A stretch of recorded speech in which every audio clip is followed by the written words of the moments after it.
Weapons ready! Murdering bastard!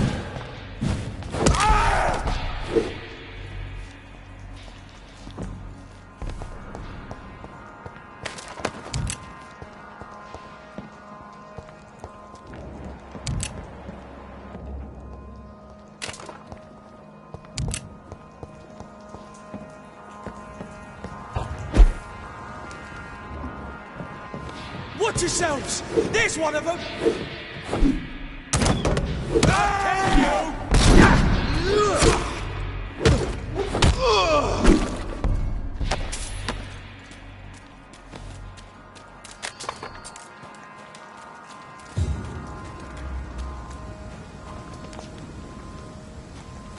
It's locked.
This is despicable.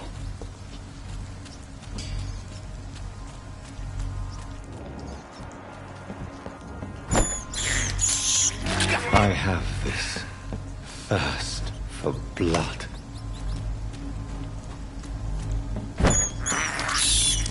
This is despicable.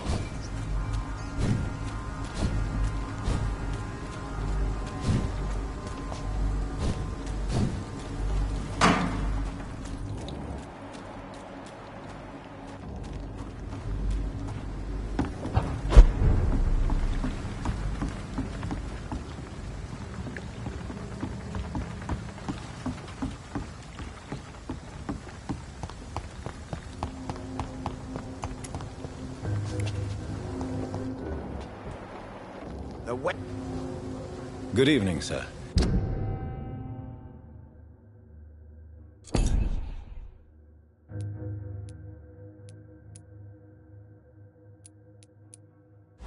I'm amazed you made it back to the docks alone. Good for you. Well, I could say the same about you, young man. More to the point, who the hell are you? I'm Dr. Jonathan Reed. And I am Archer Woodbead. Please excuse my assertiveness. I often forget I'm just an old prune.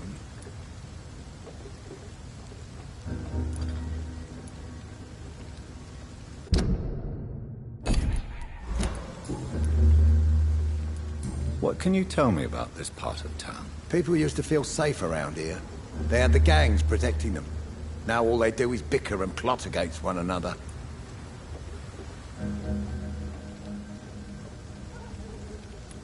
Missing the good old days, are you not? Trust me, son. The longer you live, the less meaning your existence will have. You need to remember the days you still had beliefs. And what about the gangs? Back in my day, people trusted the Wet Boot Boys. We looked out for the docks and its families. Nowadays, they're just a bunch of greedy fuckers. You were a gang member? I was their leader for a time, believe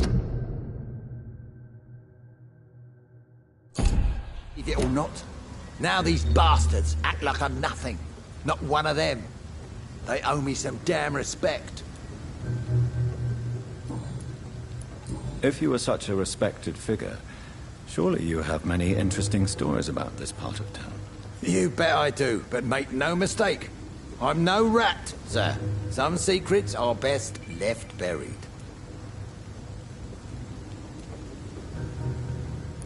Do you still know anyone? From the old days, I mean. Most of them are dead. I still give Miss Gillingham salutations. She doesn't remember me.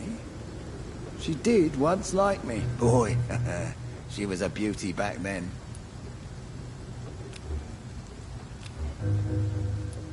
Who would you trust around here? The owner of the Turquoise Turtle's a decent fella. Tom's his name. Sean Hampton's all right too. Don't particularly share his religious views. He's quite devout, if you catch my meaning. Any remarkable new faces around here? Nobody. Well, there's that boy Rufus the Curse. I like him, despite the reputation he's made since his parents died. Poor little bastard.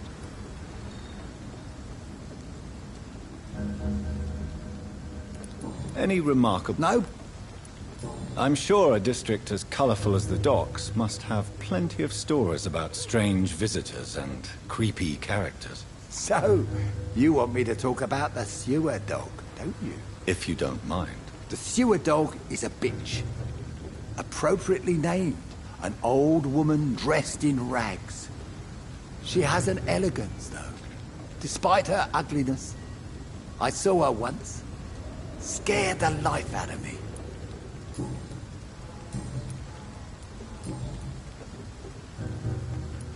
Have you always been so bitter? It's not bitterness, it's poorly masked disgust. When everything turns to shit, we all have to eat a spoon or two.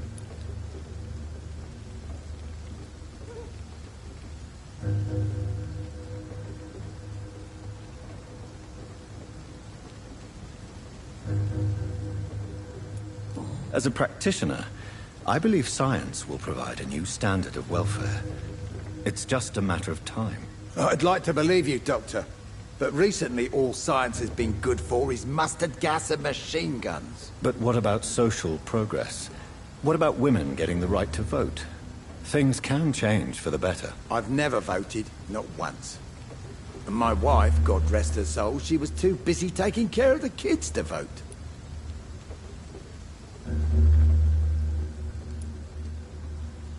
Tell me everything you know about the Guard of Priwen. Andrew never told me what they do.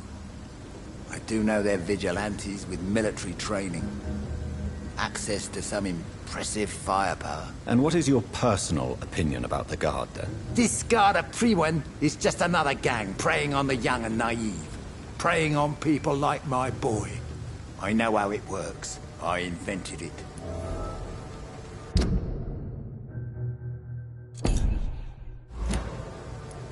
Tell me about the Wet Boot Boys, Archer.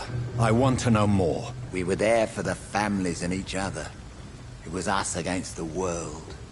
We were vicious, tough, even cruel. But we were united. You sound like you were some kind of radical union member. Yes, nowadays the communists and gangs squabble over pointless territory. Sounds stupid when you say it out loud. Tell me about you, Sam. Yes! Why did your son really join the Guard of Priwen? If I believed in a higher power, I'd see this as punishment for my own sins. I deserve it for all the young men I enlisted back in the day. You don't believe in God, though, do you, Mr. Woodbead? So why did he join? Now I think about it, Andrew joined the Guard, not to defy me, but to follow in my footsteps, to make me proud. So your son has left you nothing to explain his actions? No letter or message? Not even a note. I'm a proud man, Dr. Reed. But I would kneel and pray if I thought it would give me my Andrew back. I'm looking for a man named Sean Hampton. Can you help me? The sad saint. Even when he was young, his faith and dedication were inspiring. A beacon even, if I may say so. Interesting. But have you spoken to him recently? I spoke with him about my missing son a few days ago. I've not seen him since he was attacked by some drunkard and left the vicinity. Goodbye, sir.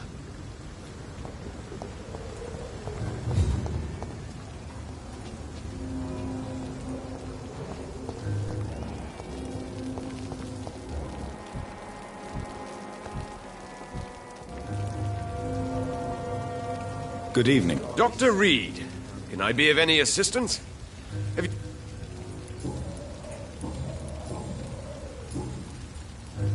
I'm looking for Sean Hampton. Can you help me, Mr. Throgmorton? The sad saint? He should be at his night asylum at this hour. But I cannot tell you how to find it, sorry. Really? Why is that? It's nothing personal, Doctor. I'm sure your intentions are good, but people who sleep there... they have plenty of reasons to hide. I could make you tell me, but I respect your refusal. You really believe Sean is a saint, don't you? All I will say is this. Gossip has it that when he was a child, he was molested. By a priest of all people. Funny thing is, though, it only strengthened his faith.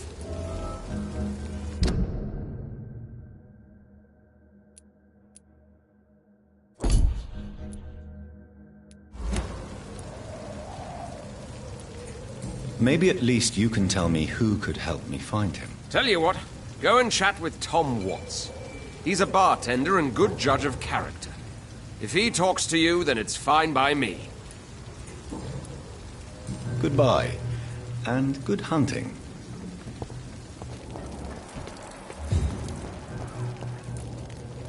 Good evening, Mr. Delaney. What? Oh, you're that doc... I'm looking for Mr. Sean Hampton. Do you know where I could find him? I really don't know. I heard he'd been abducted. I don't know if he's back. Who could tell me then? About the sad saint?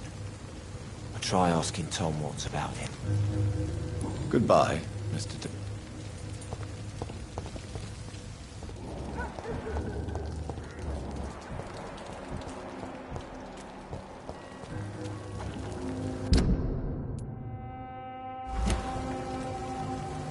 Good evening. Yeah. Any chance you can help me find Sean Hampton? The sad saint. Why would you talk to that cunt? Actually, that's confidential. Really? Well, go ask someone else then. I'm sure Tom Watts will gladly answer you. Goodbye.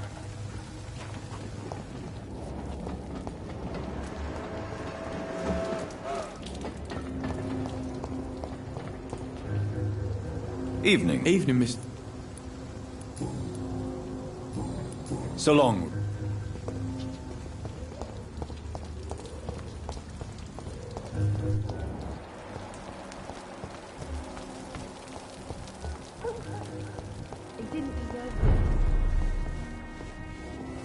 Damn it.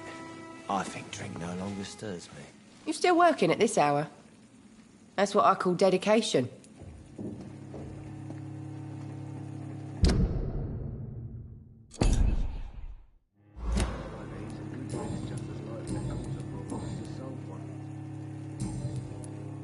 Miss Cavendish, would you be willing to help me locate Sean Hampton? You better ask Tom, sir. Why not answer me directly? We respect the privacy of our customers here, sir. Only Tom can decide who to speak to and what he'll say to them. Goodbye, Miss Cavendish. I should have offered a drink to the boy. Be he cursed or not.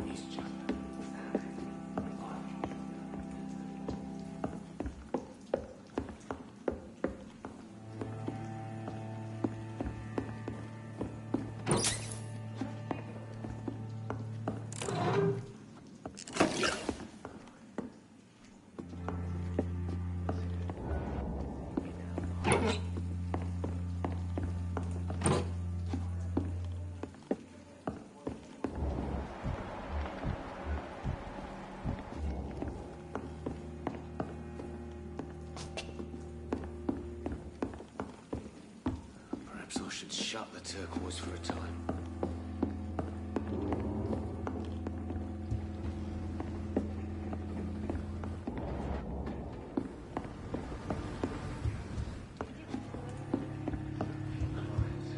But with the epidemic, no one dares go outside.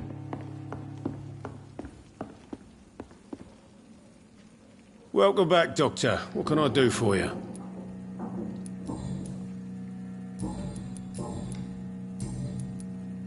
Tom, I need to find Sean Hampton as quickly as possible. I've been told you could help me. I heard the sad saint was recovering at Pembroke Hospital. Did he leave or something?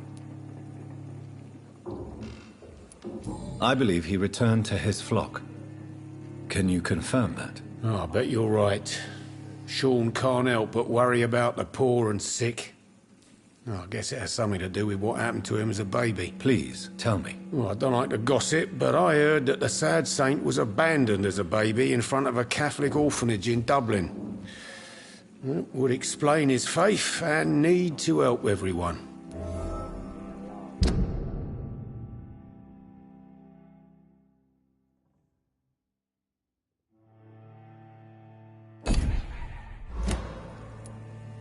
The important thing is I find him, quickly. Why not try his night asylum?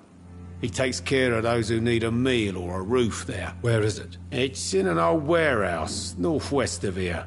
Just follow the bank to the west and go north when you reach the end of the pier.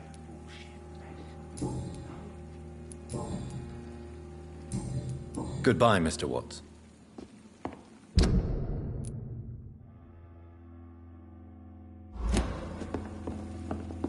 I hope I live long enough to see them wet boot boys get what's coming to Times them. like these, a good drink's just as likely to cause a problem as the sold one.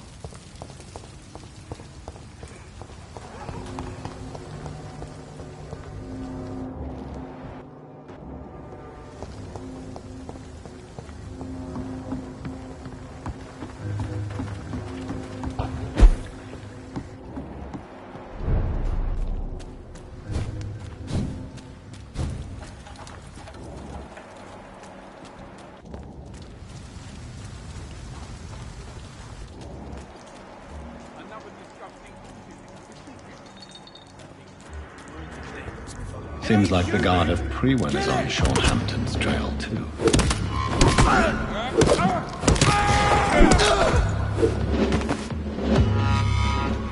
The wounds on this corpse are deep, the result of rabid rage. If this is Sean's doing, he's become a murderous beast.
Over there! There's one of them vermin!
certain you're not lost, sir?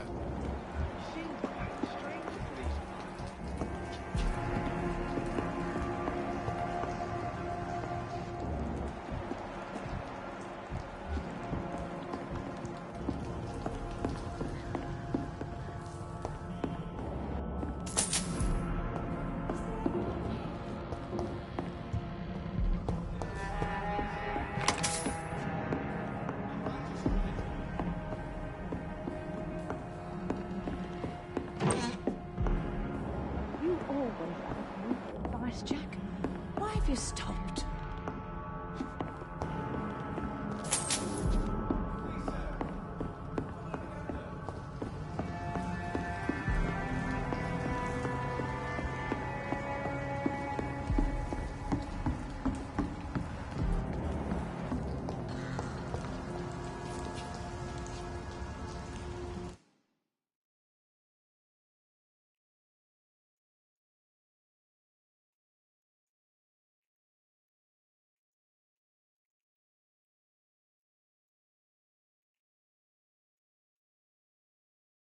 Good evening. I'm Dr. Reed.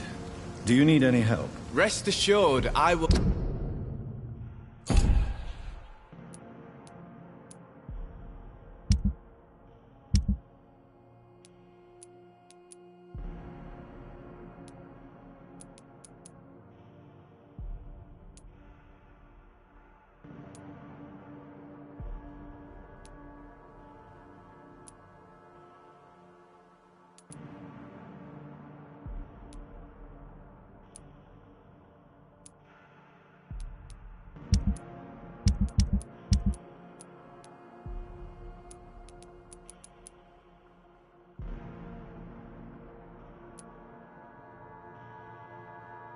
help you, sir. Martin Nightingale, at your service. Please, take a look at my wares. Your merchandise. I don't really see anything worth having. No offense. None taken, sir. But please, I need to eat. Perhaps if you keep looking, you'd see something that takes your fancy.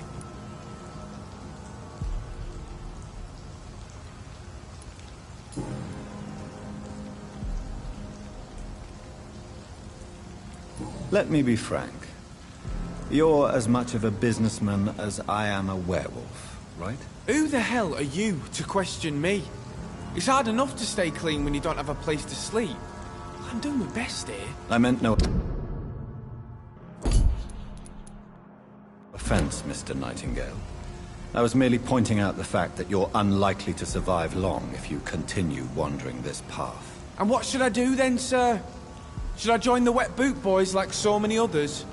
No thanks. I'd rather be a bad seller than a dead gang member.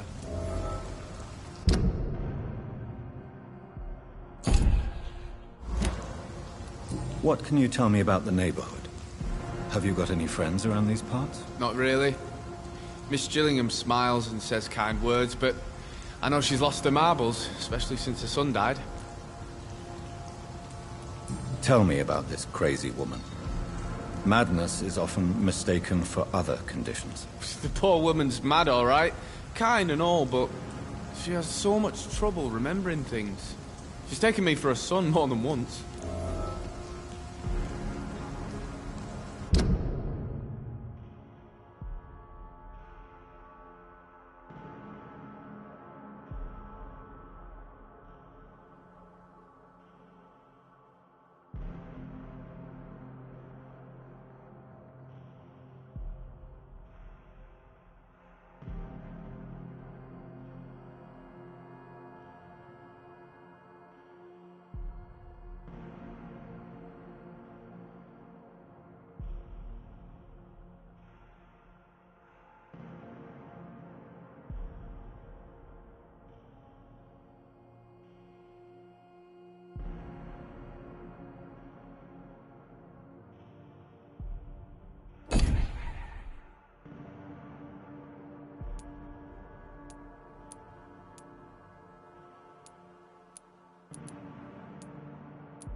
How interesting.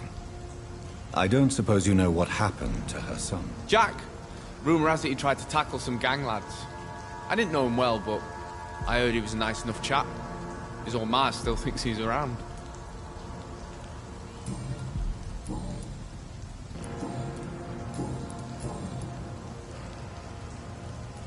Why not try seeking help instead of peddling your wares? I'm sure there are people around here that would gladly help. There's always the night asylum. Heard it's run by a very nice man, but I'm no beggar. Not yet, at least. There is no shame in asking for help, my boy. Sometimes it can even be the best course of action. I don't feel okay with that. I'm gonna make a name for myself, and I'll do it by myself.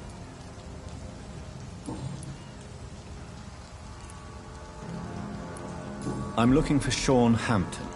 Can you help me? He's a caretaker for the poor, is he not? Something like that, yes. Sorry, I don't know where he is. Goodbye. I know I've got something that'll strike...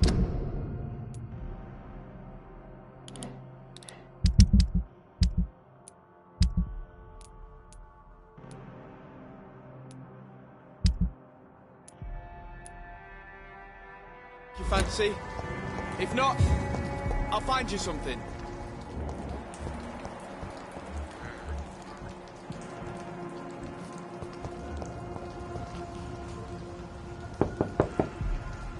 Good evening, miss. I'm Dr. Jonathan Reed. May I come in? I already took my medication, Doctor. But thank you. I'm sorry. Your medication? Have we met before? Don't tease me like that, Jack. Sorry, what? I think I should come in, miss. I'd like to check if everything is okay, what with the epidemic spreading across London. An epidemic, you say? How terrible. I had no idea. But where are my manners? Please do come in, Doctor. You are a doctor, yes? Please, sir. Come and have a gander.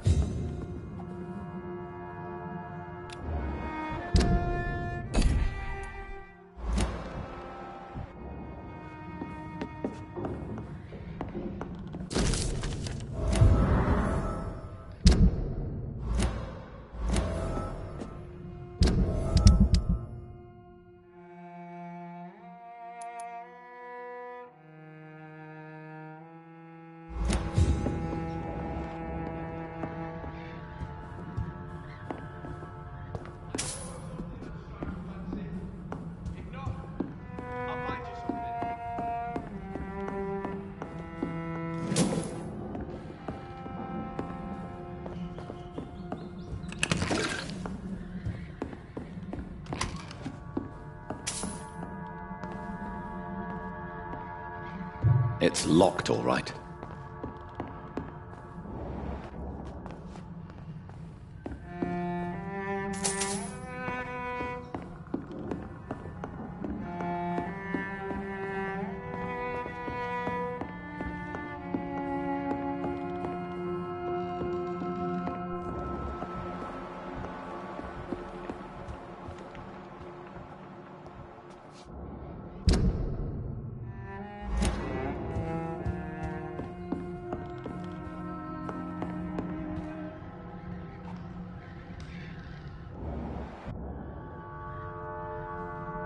So, Dr. Tippett, what brings you back here? I heard whispers you had a job at that... fancy hospital. I told you my name is Jonathan Reed. Don't you remember? Of course I do. I remember my name too. Gillingham. But you may call me Enid, Doctor. I'm very happy to see you again. Do you require medical attention, miss? I'm glad you asked, Dr. Tippett. I must confess I haven't felt that well of late. I'll try my best. Here, take this. And please, try to get some rest. Thank you, Doctor. Thank you very much.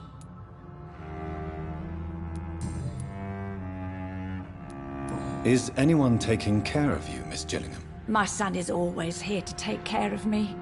He's a good boy like that, but I do worry that he needs to start living his own life. I would never say that to him, of course.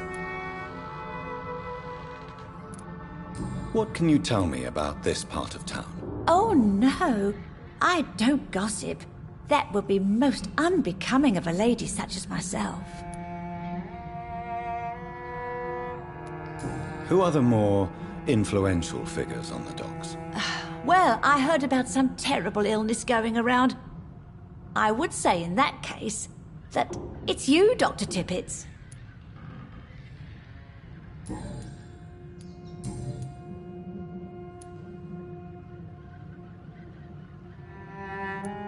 Enid, have you really no idea what happened to your son? No idea at all? I've not seen Jack for so long. I lose track of time. Has something bad happened to him?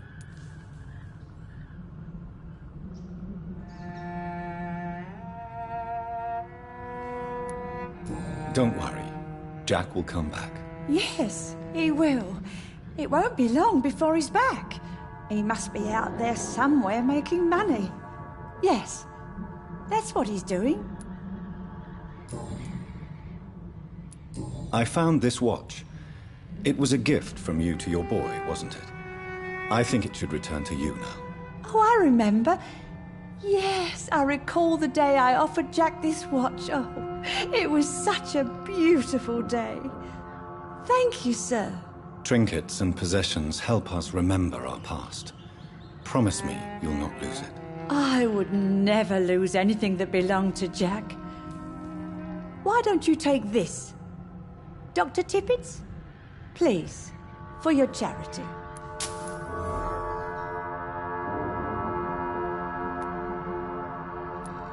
I'm looking for a Sean Hampton. Do you know where I might find him? Sean Hampton, you say? Oh, the name does seem vaguely familiar, but alas, I cannot recall from where. Goodbye, Miss Gillingham.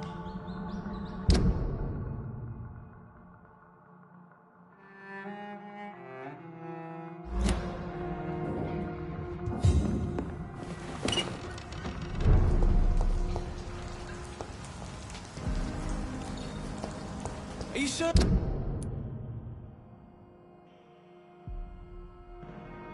And you're not lost, sir?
Over there!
I cannot enter.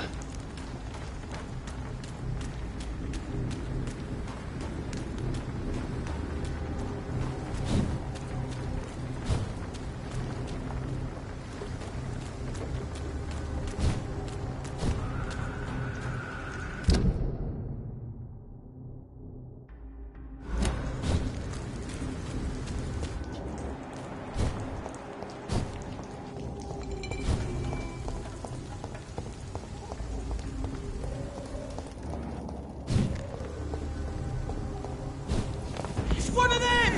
Shit, that leech is... Christ! He's dead!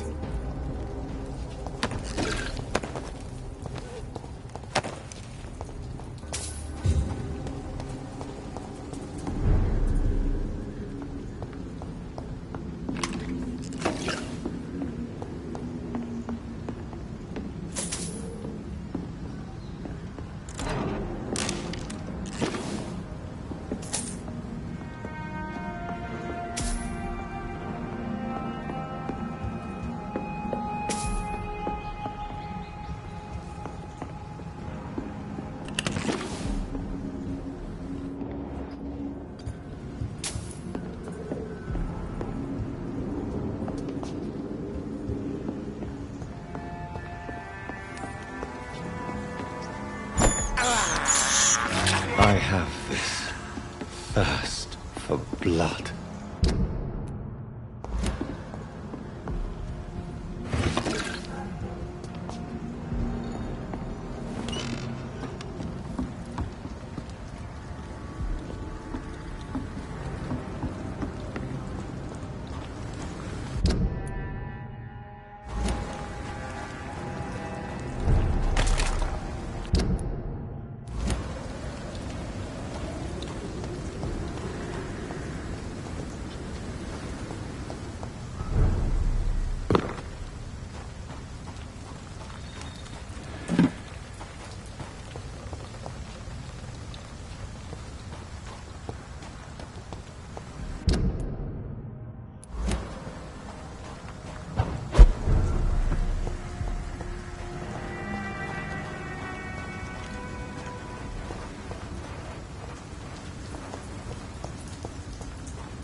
It's locked. It's locked, all right.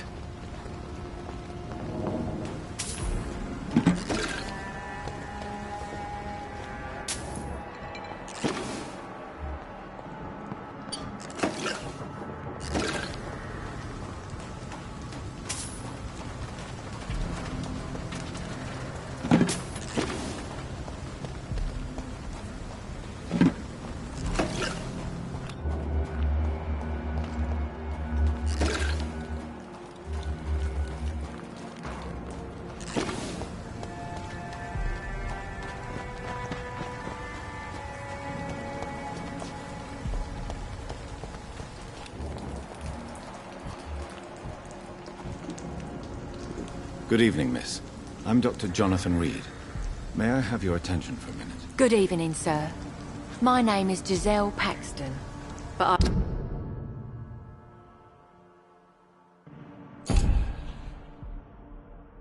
I don't have time for men like you. Have we met before? No, but I just need to look at your fancy clothes to know that you must be desperate to visit the docks at night. That's quite judgmental of you. Sir, I've led enough strikes when I had a job to identify you as an enemy of the working class.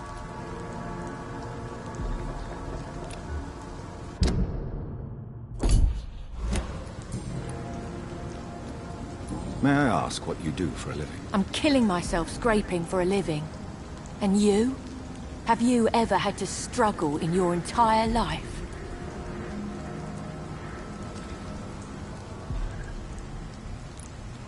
As I told you, I'm a doctor. You have to work a lot to earn that title. Oh, a doctor. Born with money in a nice house, were we? Was Daddy a banker or a doctor himself?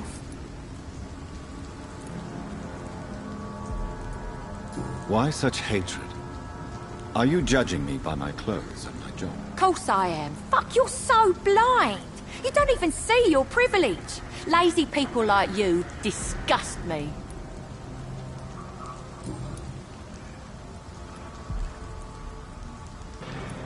What can you tell me about this vicinity? Tell you what, just spend a few weeks here, and then ask me that question again. If you're still alive, I mean.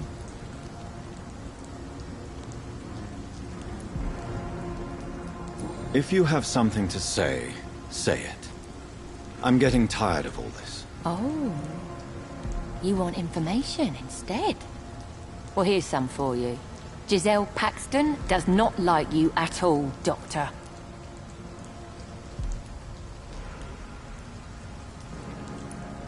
You don't know me, Miss Paxton, and yet you see me as an enemy.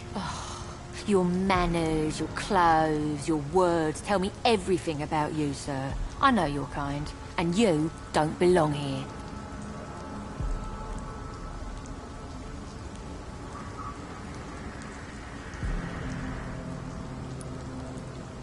Oh no, Miss Paxton, you really don't know my kind. You have no idea who I am. All right, okay. No need to get all worked up.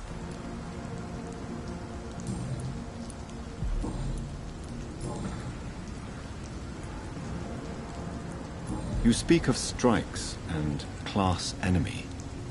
Am I right to assume you're involved in trade union activism? You bet I am. Well, I was.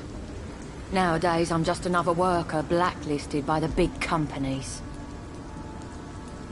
You lost your job because of your beliefs. Those bastards really hate a worker who refuses slave wages and unsafe conditions, especially when it's a woman. Isn't the whole point of trade unions to help workers in need? Why don't they support you? A few nights back, I lost the money my companions had asked me to hide. With me and my sister being penniless, they thought I stole it. What really happened? I drank too much that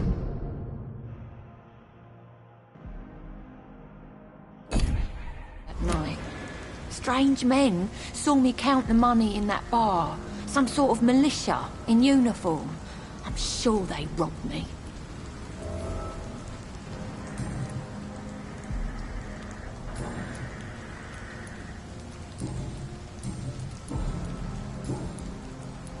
Well, I'll...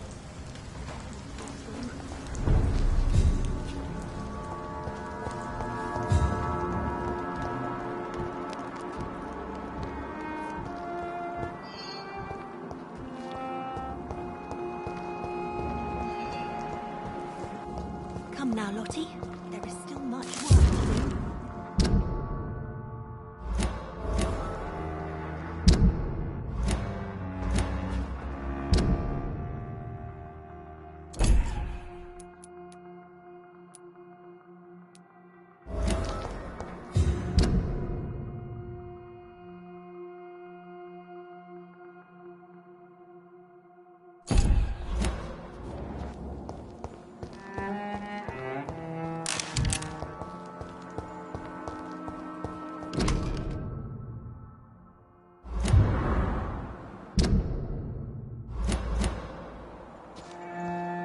It's locked.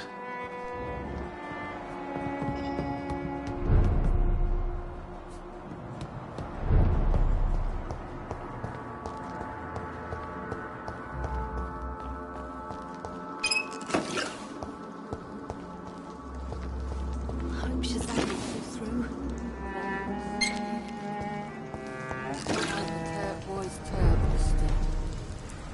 You again? Giselle, I know you sleep at Sean Hampton's shelter. What can you tell me about him? He provided a roof for me and my sister. I am grateful, of course, but he gives me the creeps. Why is that? He's always sad, like he's about to cry. He's always asking us to get closer to God, to give ourselves to the Lord. Creepy.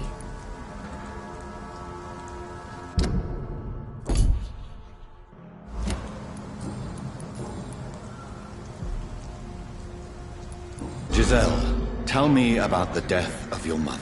After our father died, Mother worked so hard she made herself sick. We spent all the money we had on useless drugs and doctors.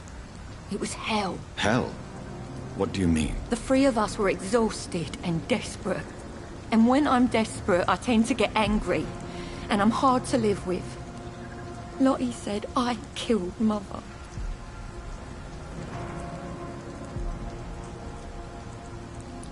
You should talk to your sister. Whatever happened when your mother died, the truth lies somewhere between your two versions. I don't want to talk about that. It was years ago.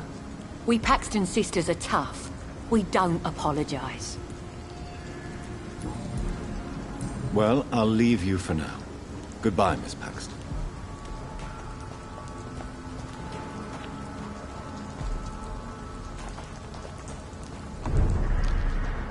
Good evening, miss. I'm Dr. Jonathan Reed. Can I help you? A fancy doctor lurking at night by the docks? Not fishy at all. And what about you? Working outside at night in this dangerous part of town? You want to know my secret? I'm trying to earn money. And I'm Lottie Paxton, by the way.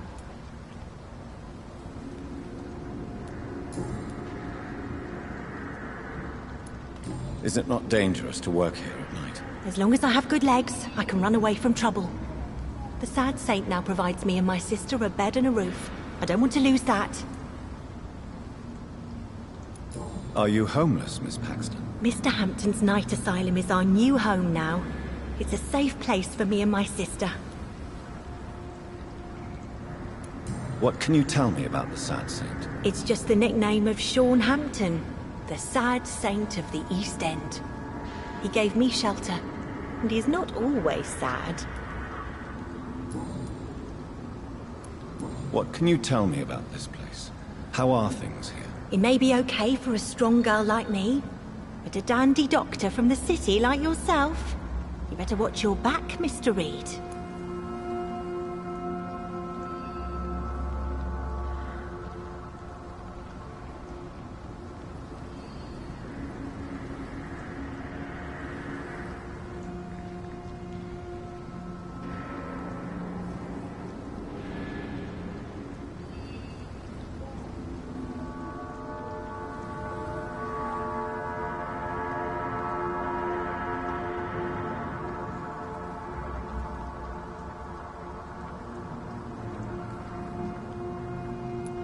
You really think I should go back to a safer place, miss? No.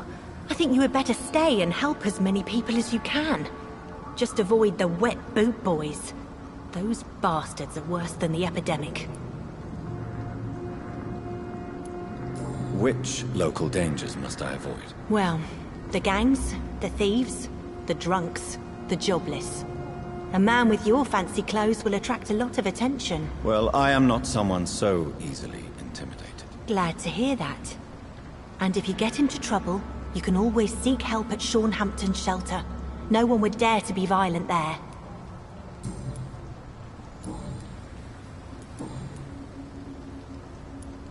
Lottie, tell me about the death of your mother. Giselle killed her. Plain and simple. She killed her with her daily whims, her laziness, and her complaints. That's quite a statement. You can't kill someone because you're fickle. Mother was very ill, but I forgave Giselle. What I couldn't stand was how she cried at her funeral like she was the one left alone. Perhaps your sister is not as tough as you are. I know that, and I don't blame her. It just makes me sad that my own sister is the person I understand the least. Giselle is the only family you have left. Don't you think it's time you forgave her? Sometimes words are harder to forgive than acts, Dr. Reed.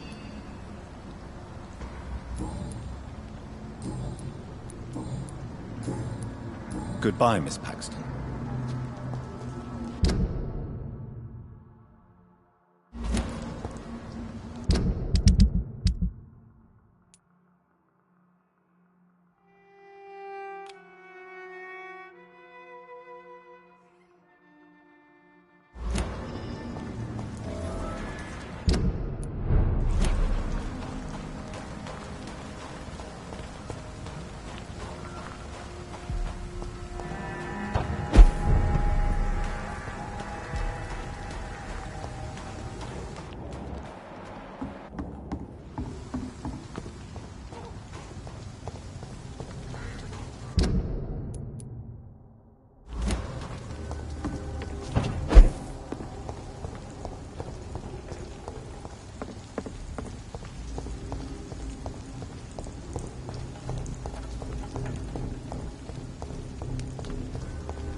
This could be the public house Giselle Paxton mentioned.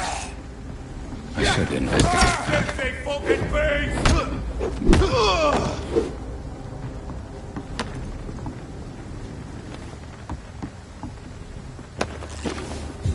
Giselle's stolen money. Priwen has some unethical ways of financing their war.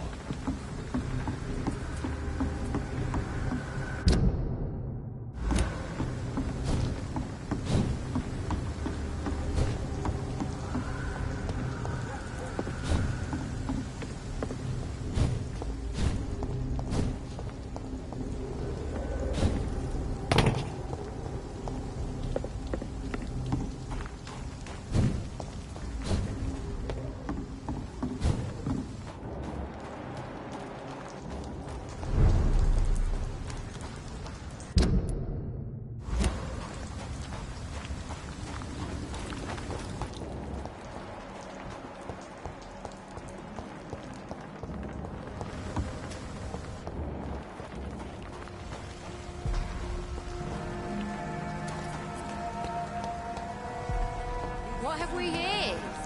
Lost your horse, gun. You again.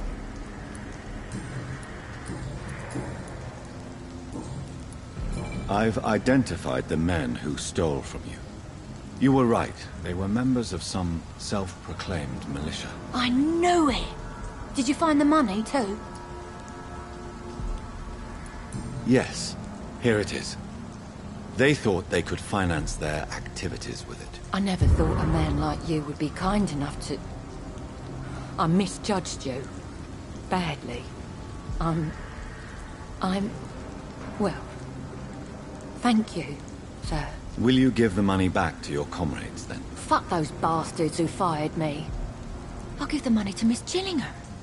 Her son Jack was a friend of mine. He was killed recently.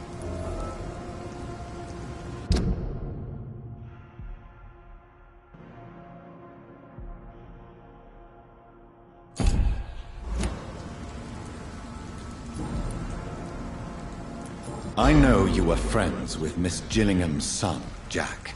Tell me about his death. Jack's murder has been a shock to the neighborhood. A sign that the situation is now out of control. Why is that? There has always been tension between the Wet Boot Boys and members of the trade union. But a murder? That's a first. Who killed him? No one will ever know. One thing is certain. While Jack was alive, I had one less reason to drink. Why does that upset you so much? I wish I had found the time and words to tell him how important he was to me before it was too late. Another failure for Giselle Paxton.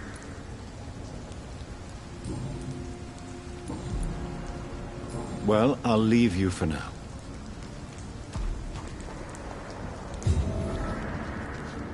Glad to see you again, Miss... Goodbye,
Good evening. Doctor...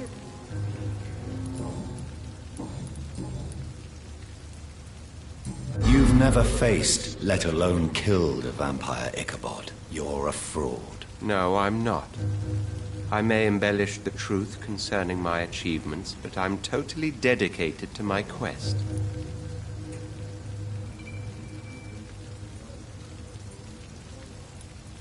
Stop fooling yourself. You've never faced a vampire before. You wouldn't stand a chance. Well, that's not true, sir. I've already faced one of these creatures. Oh, really? And you're still alive. Well, we did not actually fight. I let it go. What do you mean? I entered the vampire's den. The stench was terrible. I was ready to kill it. But then I saw it. Just a suffering soul like you and me. I spared her.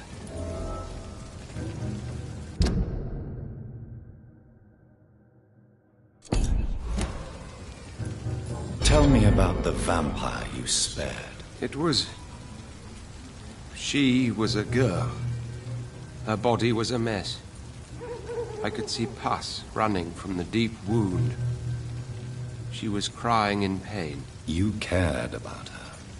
That's what defines us as human, Ichabod. Yes, but she was a truly evil creature. I'm haunted by the tragedies she caused ever since I spared her.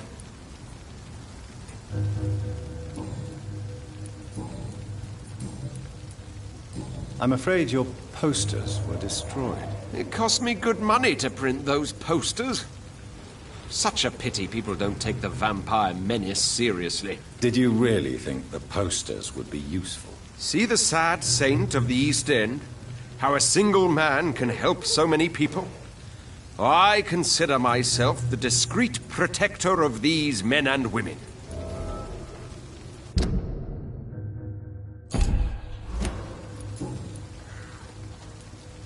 Tell me, Ichabod, why do you consider yourself the protector of Sean Hampton's shelter? He is a truly inspiring example.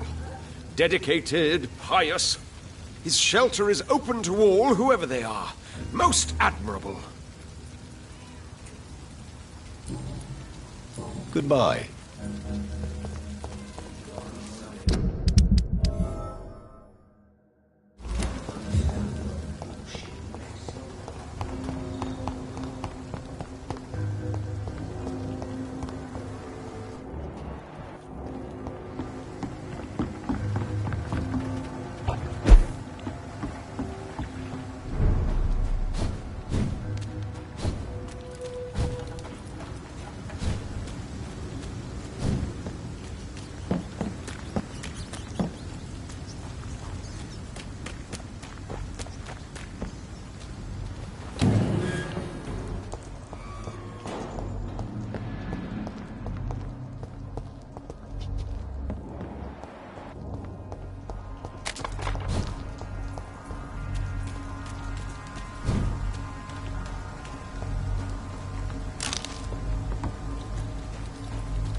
Why the long face, Doctor?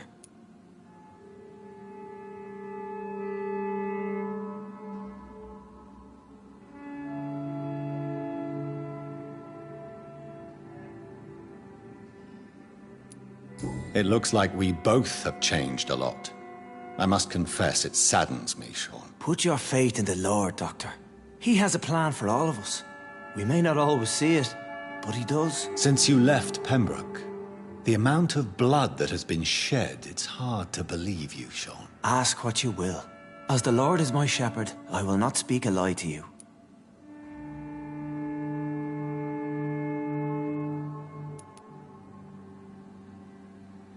Aren't you afraid of what you've become? We are blessed, Doctor. Can't you see it?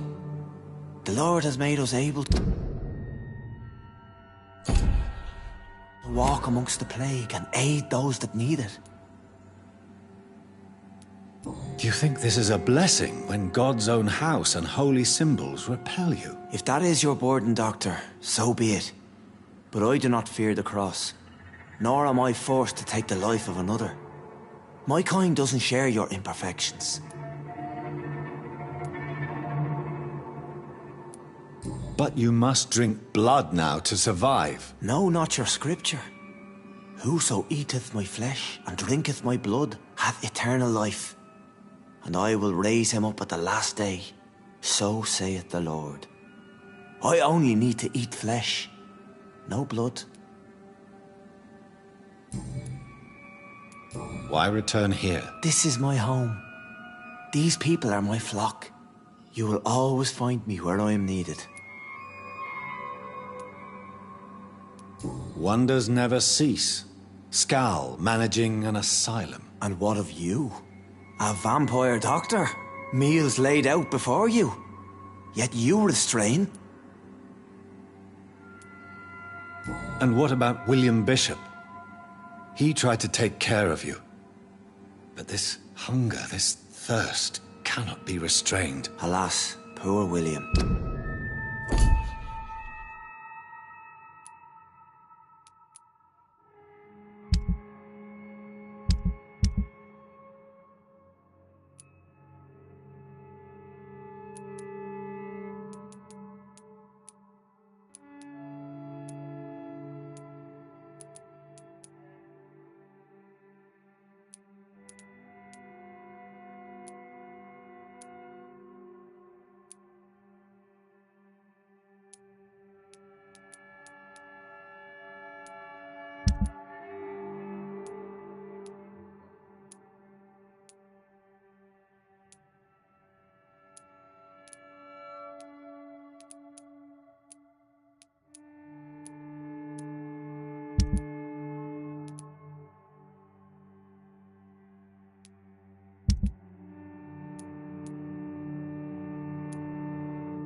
He had a good soul, but was weak in spirit.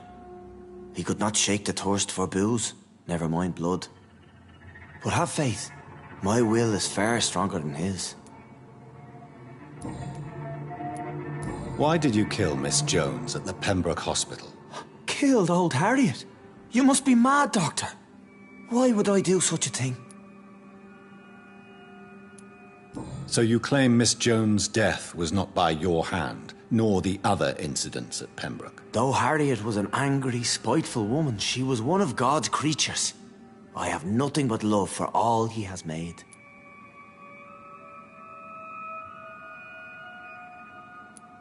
But you were close to her. Of course. But she was lost, separated from the fold. She did not see the hand of the divine in my blessed condition. People have been murdered. I've seen the blood. I don't believe you can be trusted. Have a little faith, Doctor. If you will follow, I will guide you to the light. How do you plan to do that? Take this key of the old sewers. The entrance is by the riverbank, south from here. There you'll find all the proof you need.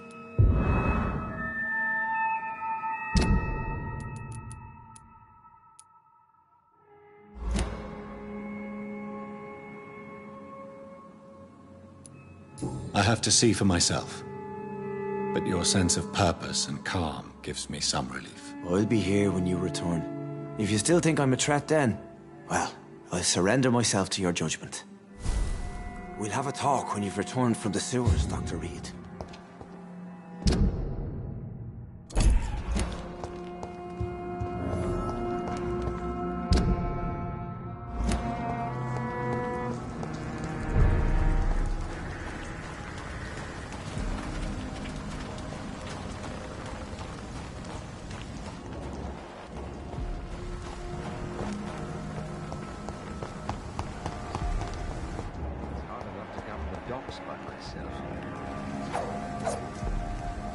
Good evening, Mr. Doctor... Goodbye.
Crush the leech, boys! Watch it, vermin! It's a killer!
It's locked.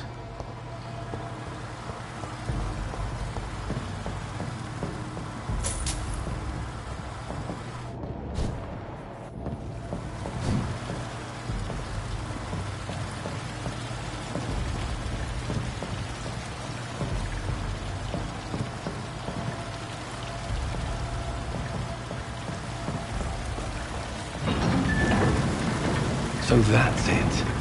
These wheels control the water level.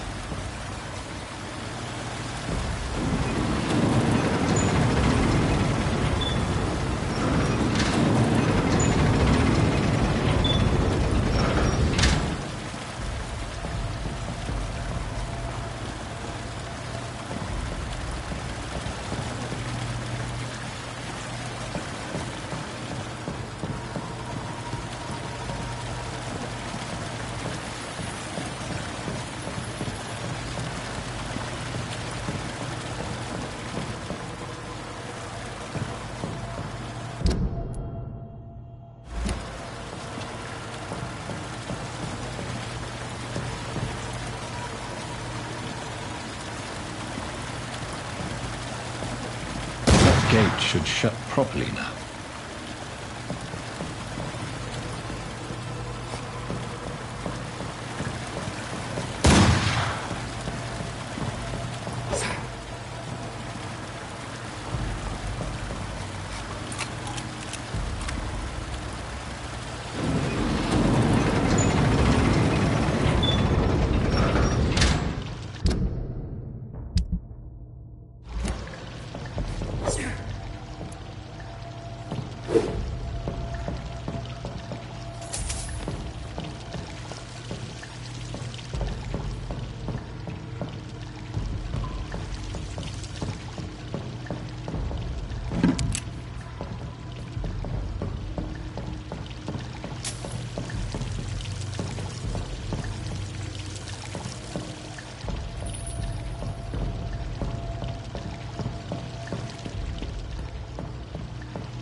That doesn't work.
despicable.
I cannot enter.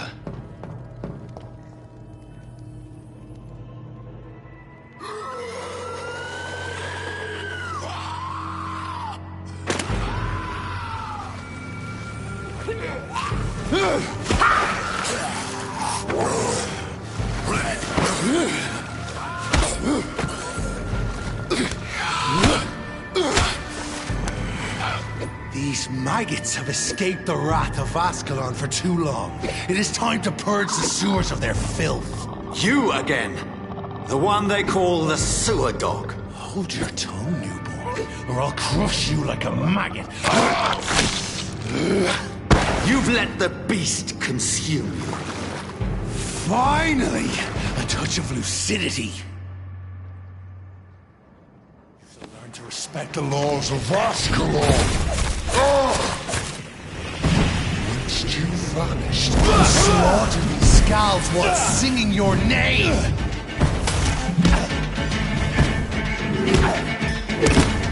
Tear them apart and spill my blood to the pissing wells!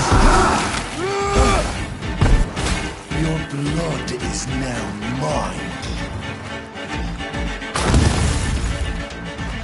I shall crush you.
It's locked, all right.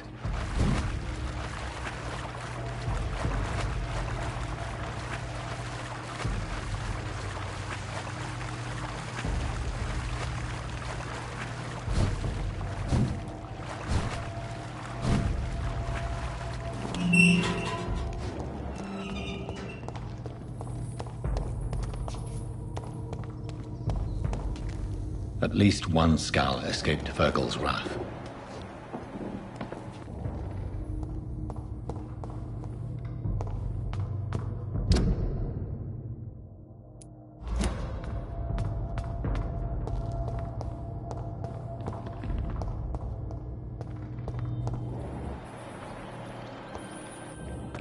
The poor creature is bleeding to death. He cannot be far.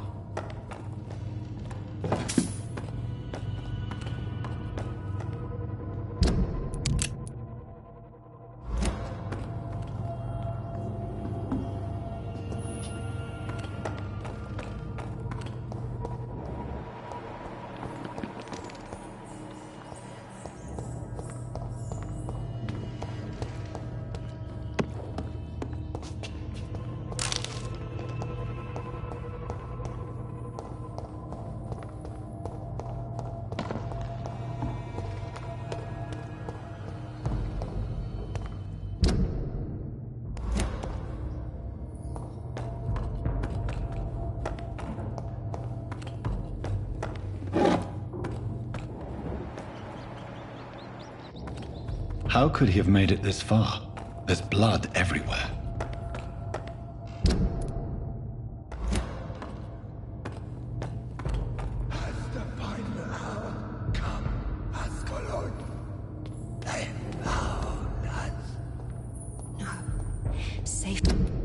Safe we are, still. Drink now. Bless you, Bridget. This isn't the blood of a vampire, but it will quench your thirst.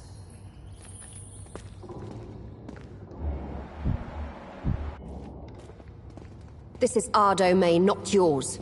You've been warned. Wait, I saved you from this creature. That must count for something. Thank you. Now go. Go back to the streets and houses. There is no love lost between us, Vampire. But thank you.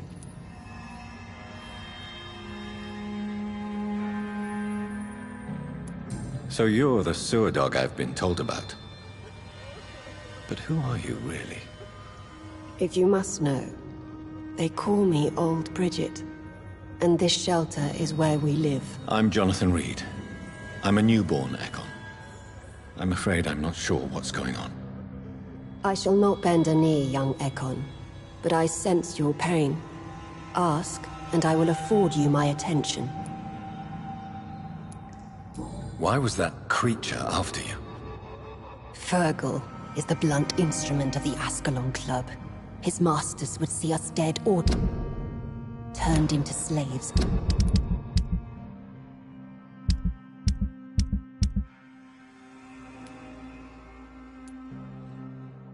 If they had their way.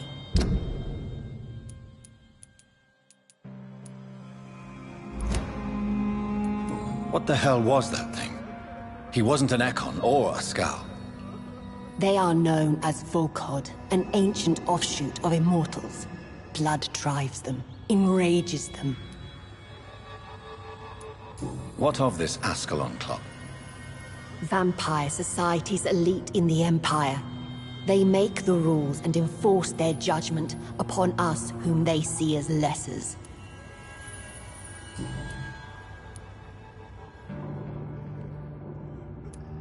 So is it you that Sean Hampton sent me to find? Perhaps. The sad saint was always kind to us. He must trust you if he revealed our location.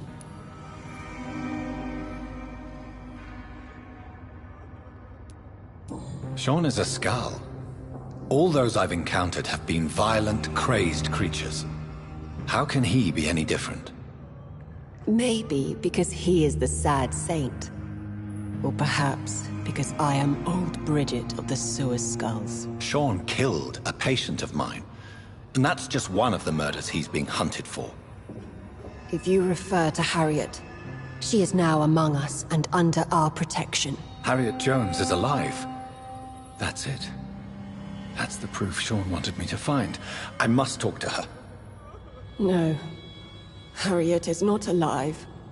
But you can speak to her. I must warn you. She is fragile and may not receive you warmly. I don't understand. She is filled with bile and hate. Her mind is sharp as a tack, but her body is so weak. I've never seen its like before. She is resting in a room on the far right of this hideout. Thank you. I will bear that in mind.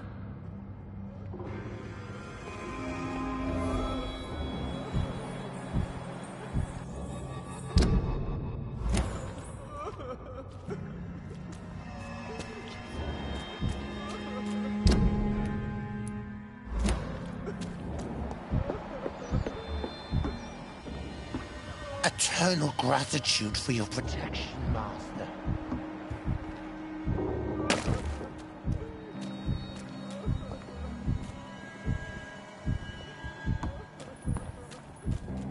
Oh, Bridget, allow me to wander above some years. We're at your mercy.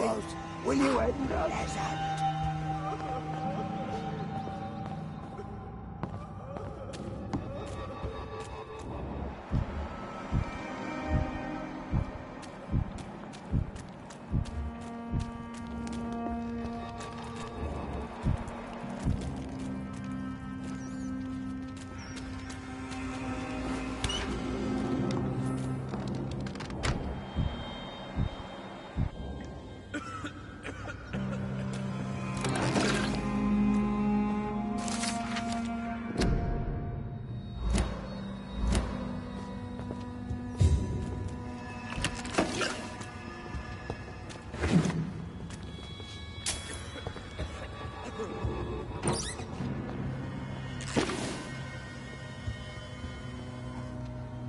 Hello, Harriet.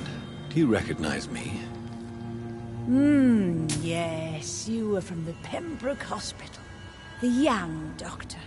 So full of secrets. I've so many questions I need to ask you, Harriet. If you would. I love questions. As for the answers, you may not like them. How do you feel? I can't see. I can't move. My body's burning. I feel as if I'm dying over and over again. Have you tried to eat or drink something? People here tried to feed me, but I'm just not hungry. I don't have the strength. Does the pain ever stop? It is not pain I feel. It's like I can't stop feeling every inch of my body. But at the same time, each muscle and bone is the wrong place.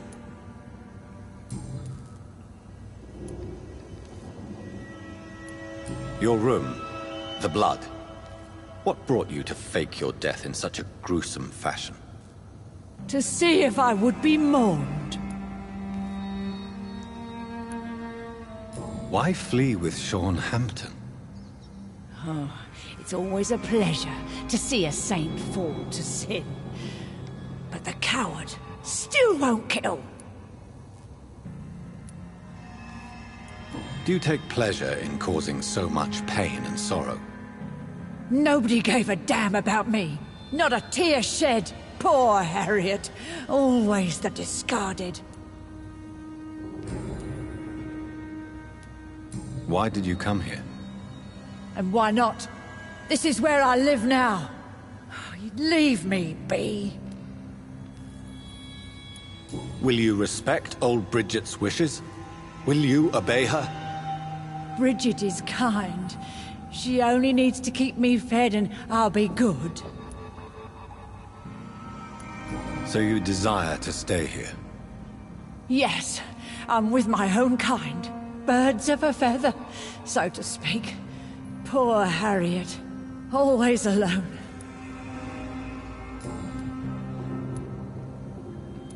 I have a question of the utmost importance to ask. Will you answer? Questions, questions, questions. The good doctor, always searching for answers. Do you remember what you did after leaving the hospital? Did you kill anyone? First, a question from me. You answer first. Very well then. What do you want to know? Are you like me? Are you also dead?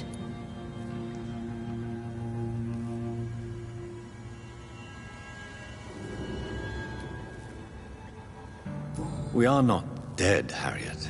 Death no longer pertains to us. We are different. I like what I am. I truly do. I relish the pain that courses through me. I know you fled the hospital with Sean Hampton. Did you or Sean kill anyone in your flight? Anyone? Try and remember. I will not lie. I wanted blood, and I wanted revenge, and Sean pulled me from it, brought me here instead. But the shadows heard my prayers. The shadows killed that bastard. You sought vengeance by your own hand, and someone else obliged you. Very convenient. Don't lie to me. I don't lie. I saw him near the docks, and rightly I wished him dead. And I am happy he is. It's true. But I didn't kill him. I was too tired. Who was that man? The one murdered in the street? He used to be my landlord. I lived here for many years before falling ill. Oh, he was an awful man. Disgusting and cruel. So cruel. Shadows? Tell me what you saw. The shadows, they heard me and answered. Something in the deep darkness, quick, deadly. It asked me if I wanted revenge. I answered, yes. And these shadows, this presence, do you still hear it?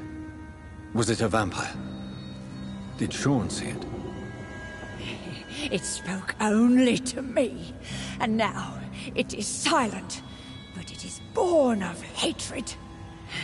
And it will kill again. And it hates you, Doctor. Oh, it hates you. What makes you say that? It whispered your name, Dr. Reed. It wanted to know who you were and where you went. Questions about me? What did you say? Nothing, Doctor. I said nothing. There was nothing it didn't already know.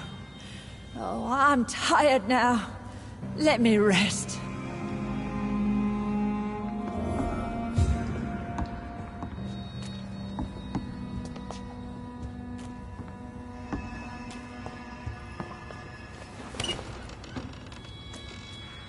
Have you found the answers you were looking for, young Ekon? There is too much left unanswered. So many questions. Get to know us. Spend time with us. And I may be willing to answer more questions. Your diction, your words. You do not carry yourself like most scoundrels I've encountered. True. I'm not like most skulls. You were once someone else. What happened to you? It is as sad as it is long, young Ekon, but it will remain mine.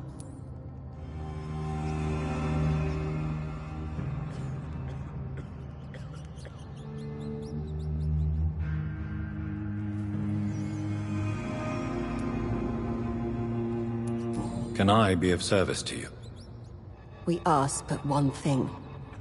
Reveal to no one our secrets. Do not betray us. Why do you live here, amongst filth and vermin? Live. Here we hide. What are you hiding from? From the guilt, the shame, from the hunters and the light. And of course, our past. Why don't you leave the city? Hide somewhere far from the guard of Priwen, the Ascalon Club. We are the Sewer Skulls. This is our domain. We have run as far as we can, and now we hide. For how long have you been in hiding here? Skulls have been hiding under London since vampires first entered the city. Where did you hide before the sewers? We claimed ancient tunnels, forgotten caverns, catacombs. We are skulls, groveling beneath the feet of our makers. What manner of creature is Harriet? She is different from everyone else. I really don't know. I'm not even certain she is a skull. I've no idea as to what blood made her. What is a skull, in fact, in your honest opinion? The progeny of a vampire, disavowed by her maker. Perhaps a fruitless branch of a noble tree. A word used to enslave us. I cannot say. You mentioned that vampire blood has tremendous potency. You believe it to be stronger than your own? The vampire's sweet blood. That rich, dark wine that we crave. For it made us, and it can sustain us. I thank you for your time, madam. I must go back to Hampton now. Your kindness has been ample payment, Ekon. To protect us, I'll close the access to our hideout, but you can use our shortcut to reach Mr. Hampton's shelter. Just follow the arrows. Thank you, old Bridget. I hope we'll meet again.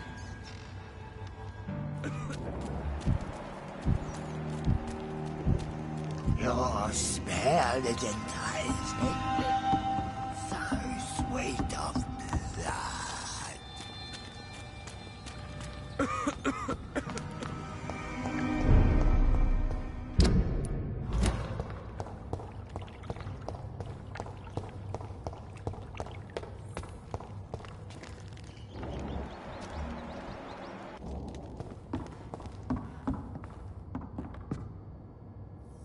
Are you all right, sir?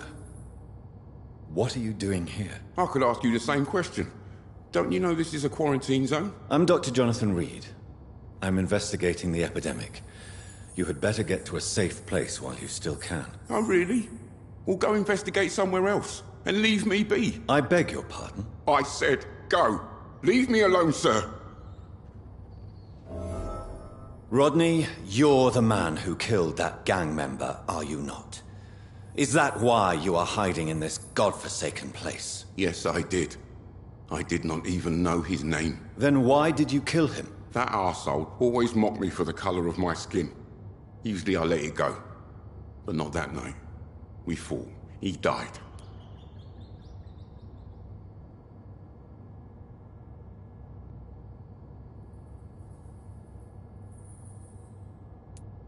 Unfortunately, I have met several murderers during my lifetime.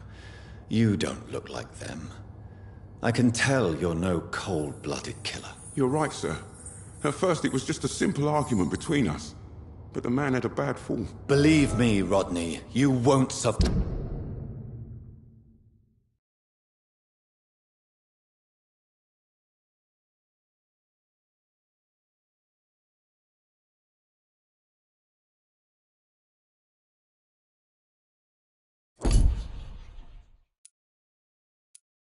Survive here long.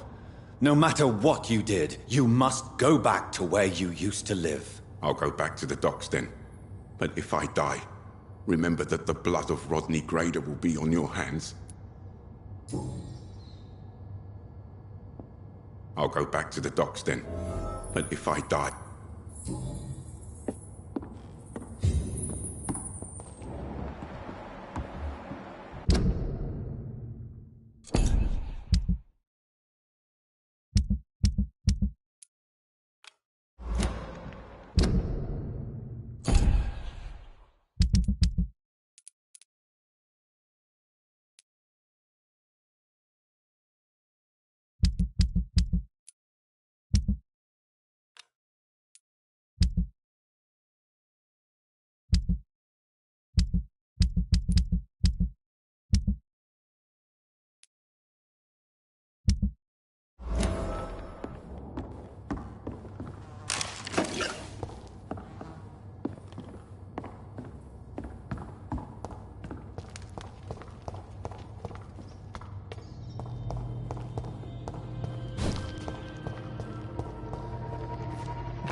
I cannot enter.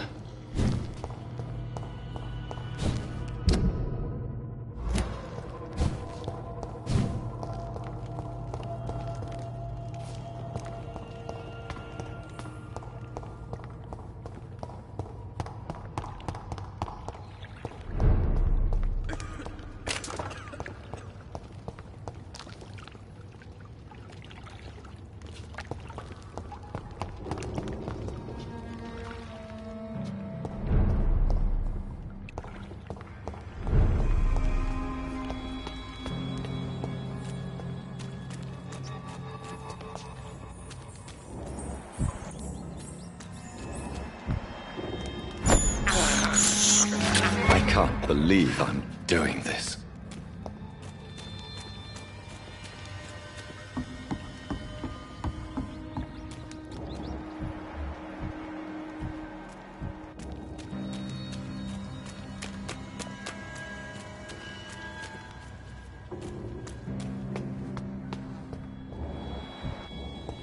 We're at your mercy. Will you end us?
It's locked, all right.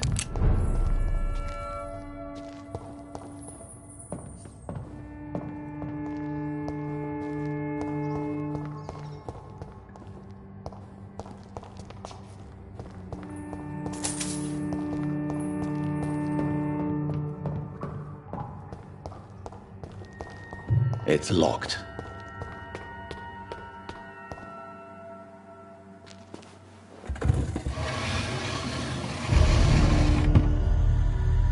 Welcome back, Dr. Reed. Would you like to take communion with me now? Sean, are you eating raw flesh? It is the sacred flesh of the mortal lamb. Our Lord's bountiful transmutation for the sustenance of his believers.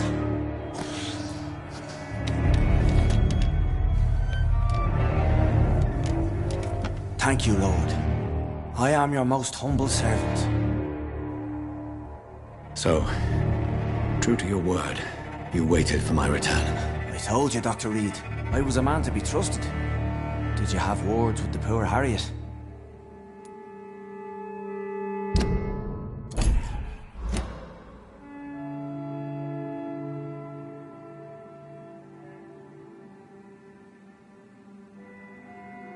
This shelter is the tip of the iceberg. You hide your game well, I'll give you that. We are God's children, Dr. Reed. One and all. And he's determined to save us. What will be the result if you continue to assist both Skulls and the living? For the last decade, that's what's been happening. And they found a better life. What's to change? You're forgetting the epidemic. Things can go south very quickly. I've seen it. Oh, these are terrible times. Only those pure of heart shall prevail. You've turned Skull now. Don't you see the danger to anyone giving you their trust? We are all sinners, awaiting salvation. This is a simple truth, ordained by the Lord Almighty. I am a seeker of his glorious light. Does this place belong to you? How can you be so certain you can keep it open? This warehouse was once property of the Dawson family, but has been bequeathed me through donation. The Dawsons? The wealthiest family in London? Have they a clue as to what goes on here? Not at all. The donation was made before the war. The building was run down. I never met Aloysius Dawson myself. So you have the run of the place and no one's taken notice? As long as we keep to ourselves, we interest no one. This is a haven, and I pray it remains so for eons to come.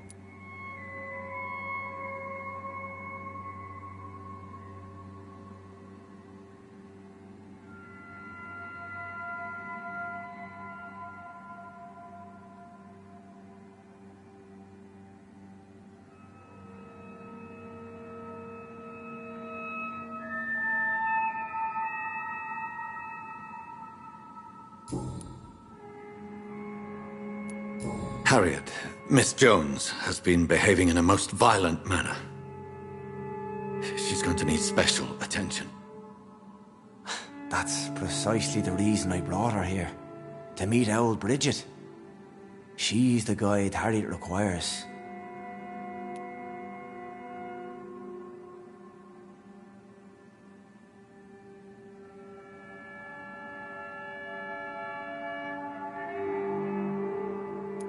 Who is this old Bridget? I don't know, Doctor. She rarely speaks of her past, but I know she has a long one. She's likely the oldest soul in the city.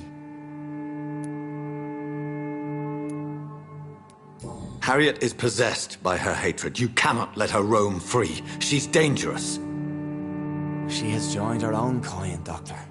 Old Bridget is a saint to the younger Skulls, guiding them to salvation and peaceful existence. I believe I've learned all I need to know. I'm certain you've killed no one, but one day I believe you'll cross the line. Logic is a false prophet. Faith is the only path to salvation. What do you mean? We have been blessed with God's eternity. We are the instruments of his divine will. We shall feed the hungry forever and ever. Amen.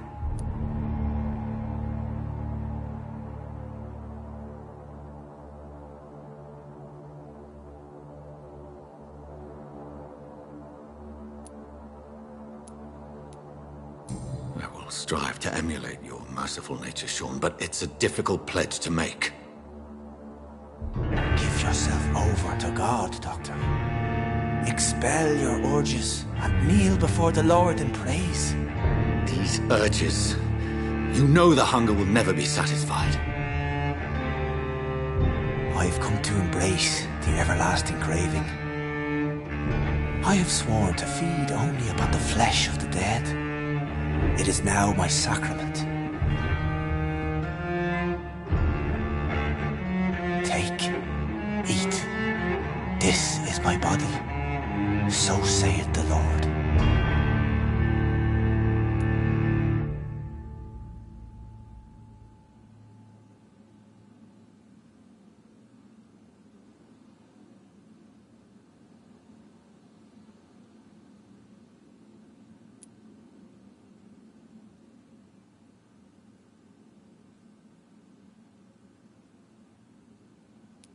My discovery is vampire blood would enhance your metabolism, perhaps even heal you.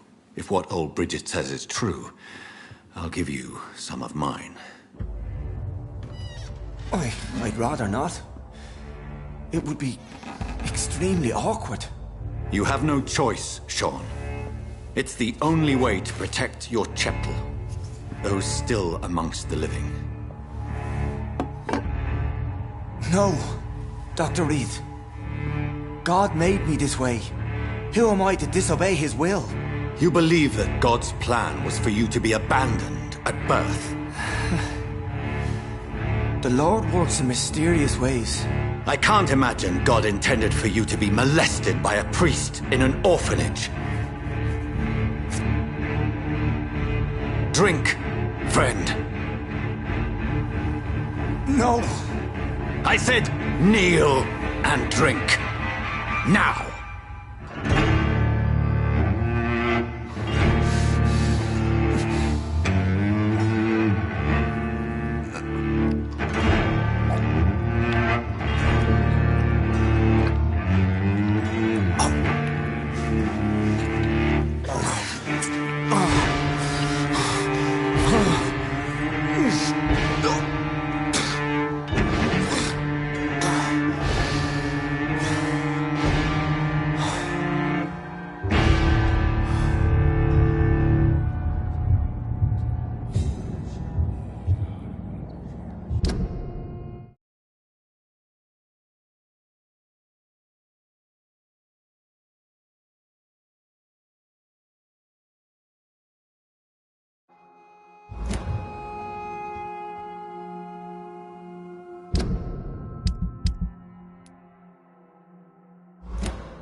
Another corpse thrown in the streets. Someone's playing a very sick game.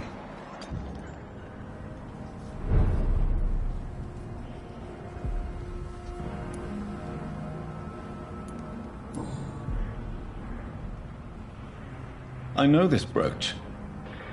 This is my mother's. A birthday gift from father.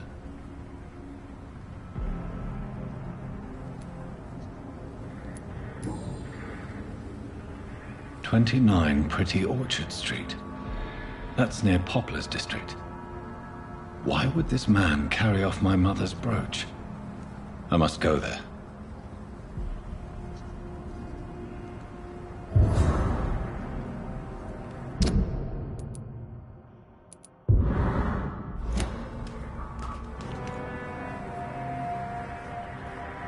Glad to see you again, Mr. Reed.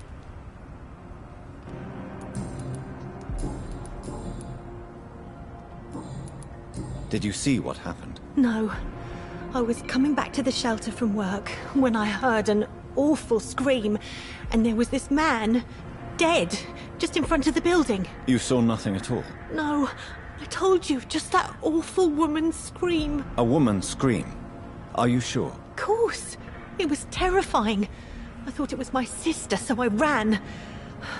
But it was a man I've never seen round here before. Goodbye. You again? What do you... Did you see what just happened? No, I didn't. And I don't care. Really? Why is that? Because this sexist pig is one of the 4 men who blacklisted me. Good riddance, if you ask me. Well, I'll...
Good evening, Mr. Dr. Reed, can I be of... Did you see what happened to him? Actually, yes. He was thrown from the roof like a vulgar log. Why is it that you sound so... afraid? You didn't see it. He was dead before he hit the ground. The strength required to do such a thing, well, it beggars belief. Who could have done that? Who? Well, a vampire, of course. Look, bite marks on the neck and lacerations here. There is definitely a vampire close by. Goodbye.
There's one of them vermin! Crush the link! Christ! He's dead!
Good evening. There's no need... Have you heard anything recently concerning Sean Hampton's shelter? He keeps investing time helping the poor and sick. Good for him. And for them.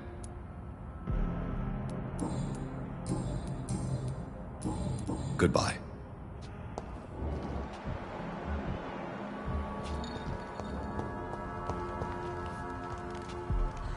Good evening, sir. I'm glad to see you safe. I am not safe. I should never have come back here. My life is in danger. I know it. You're much safer here than in that contaminated area. Bullets kill people quicker than diseases and epidemics, Dr. Reed.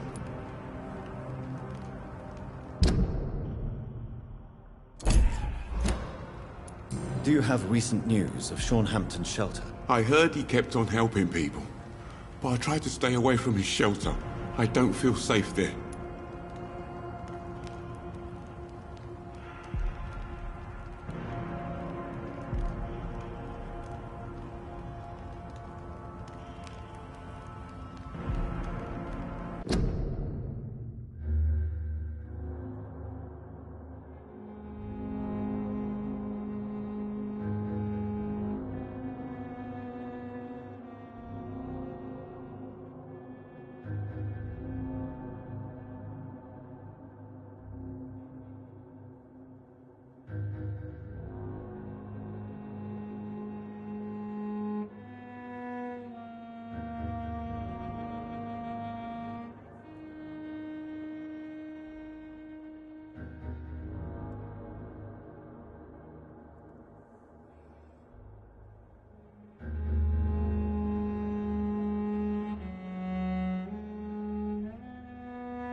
What can you tell me about this district? The East End Docks only knows one rule. Dog eat dog, and blood calls for blood. The gang will have their revenge on me one way or another.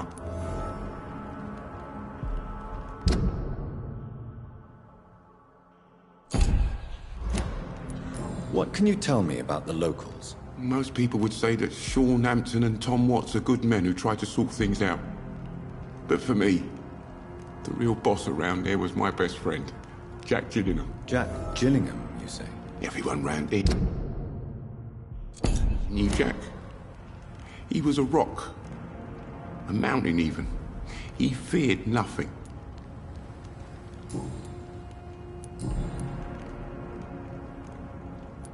Your friend Jack has something to do with you fleeing to the contaminated area where I found you. I want to know more. Jack is dead. That's all you need to know. Dead because of me. So much violence. So much sorrow. All of that because I refused to be insulted again.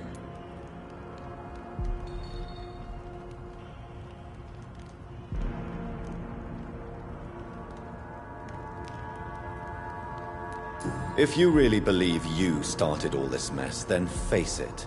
Take responsibility and stop hiding. Jack told me once that a real hero does not seek the ordeal, for it is the ordeal itself that reveals the true hero. I now know he was right.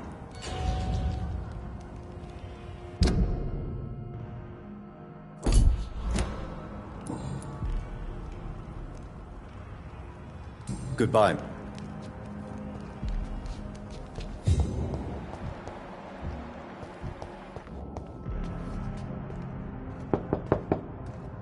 Good evening, Miss. Of course.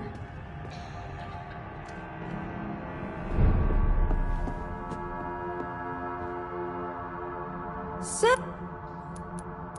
Have you heard anything recently concerning Sean Hampton's shelter? I've never heard that name before, I'm afraid.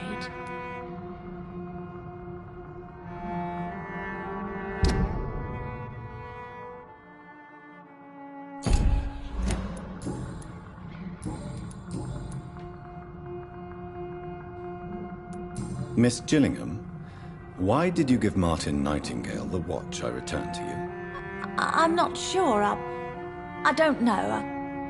I suppose I thought he needed a watch more than I did. I have no reason to really keep track of time anymore.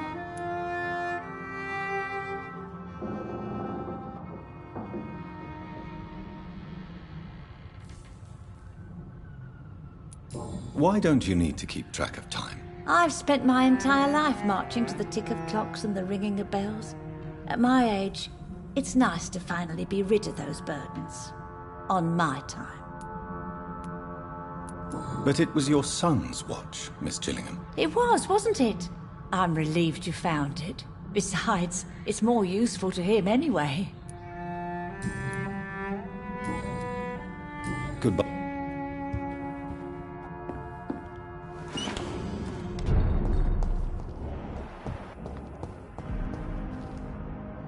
Good evening. There's no need to...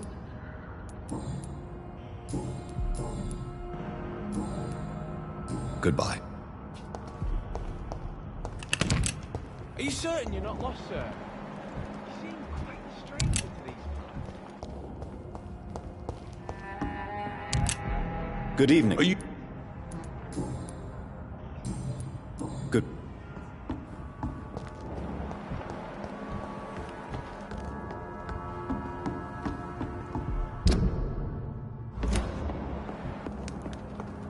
Please, sir. Come and have a gander.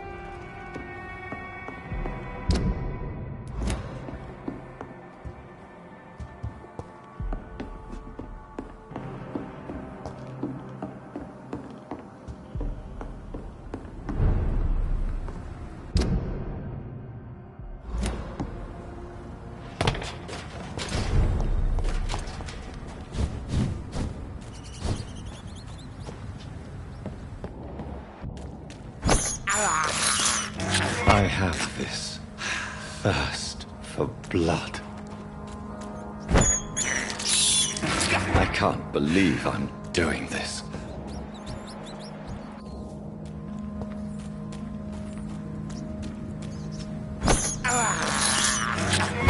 is despicable.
Good evening, Mr. Dillon. What?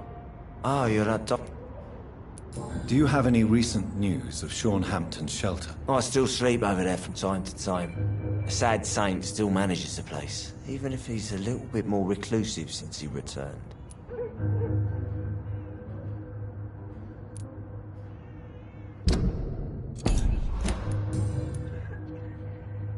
Is it true Sean Hampton saved your life? Yep.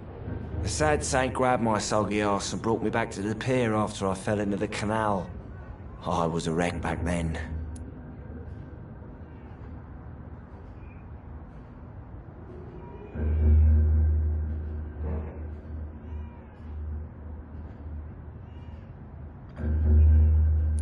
Your story is a sad one, Mr. Delaney. Sean Hampton really acted like a saint that day.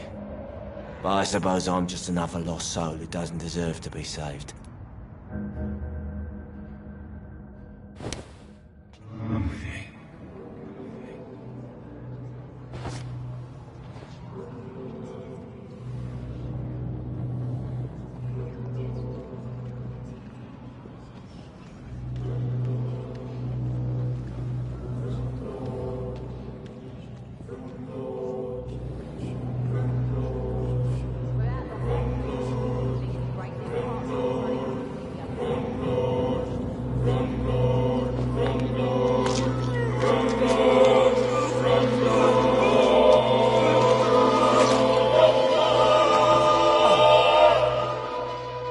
No one will ever know what I did.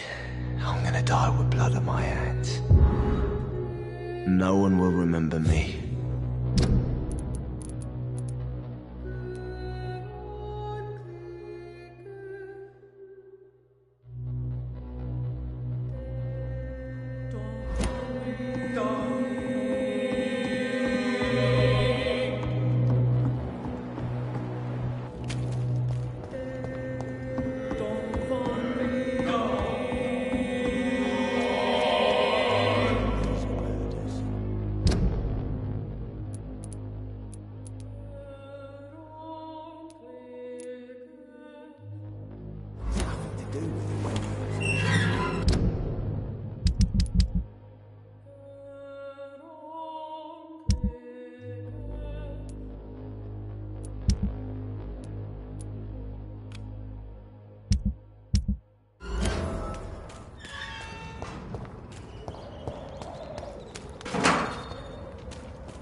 We've got one of them here! No!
It's locked, all right.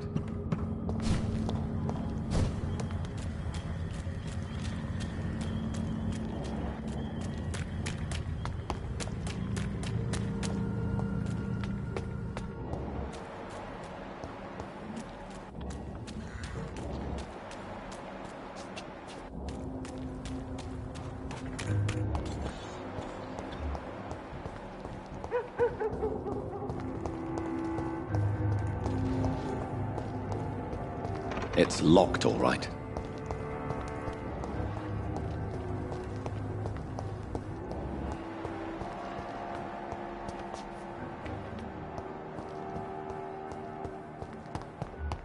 People are dying here right on the streets. Good evening. Do you have any recent news on Sean Hampton's shelter? The man is still here. He's trying to help others despite the terrible things he endured. I'm impressed.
So my Andrew was right. Monsters exist. The guard will nail you down, Vampire. My son will kill you.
We do the Lord's work here. Oh my god!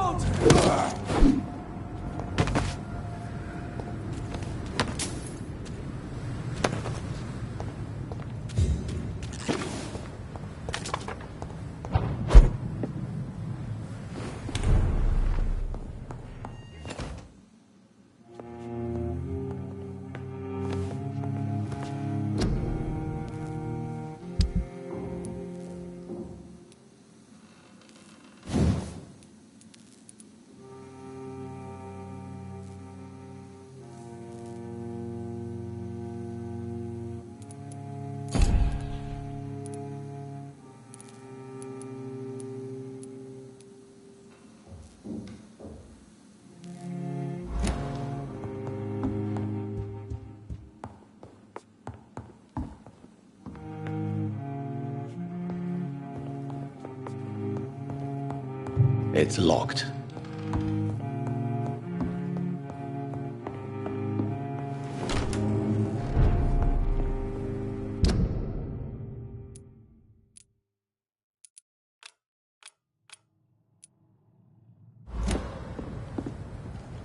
Stupid beast! He's done for!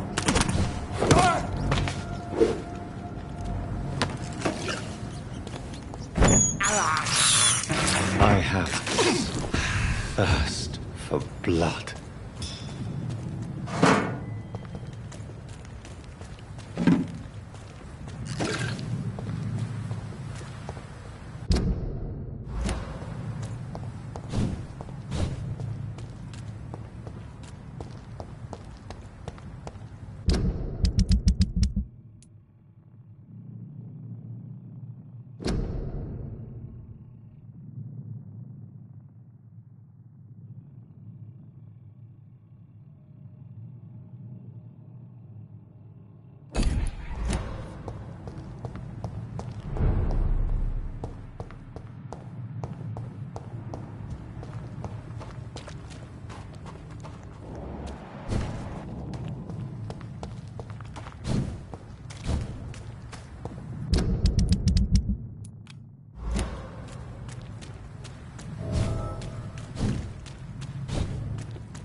It's locked, all right.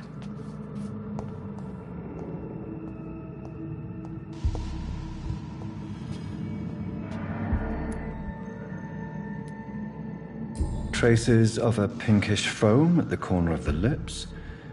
Some sort of drug overdose, perhaps?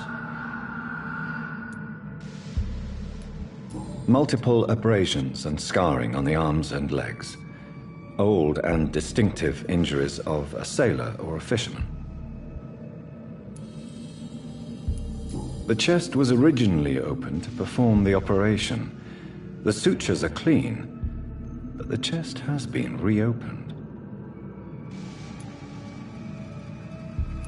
A puncture over the left lung, possibly a chest tube insertion. Not the cleanest work, but I think it was successful. Signs of internal bleeding. So, Dr. Tippett's anesthetics were incorrectly dosed, causing the patient's death. And then he tried to operate on him again. Tippett has made an egregious error. It's time we talked.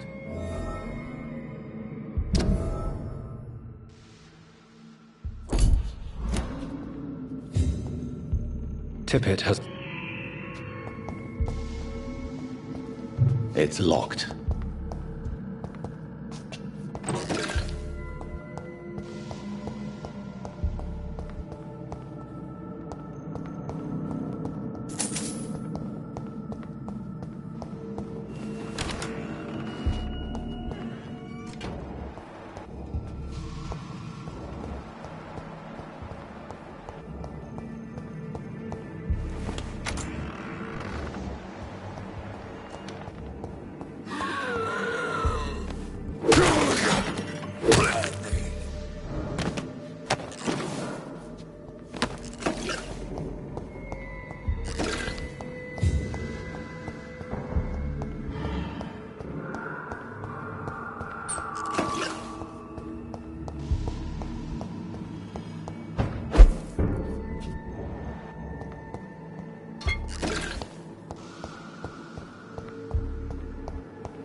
Good evening, Nurse Brannigan. Good evening, Doctor.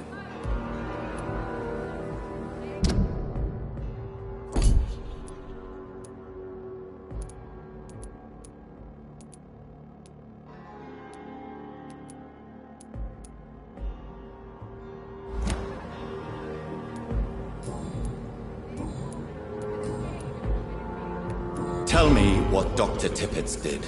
I know his mistake caused a patient's death. If I had not covered up his error, Dr. Tippett would have been fired from this hospital. I could not let that happen. You can't allow your emotions to dictate your...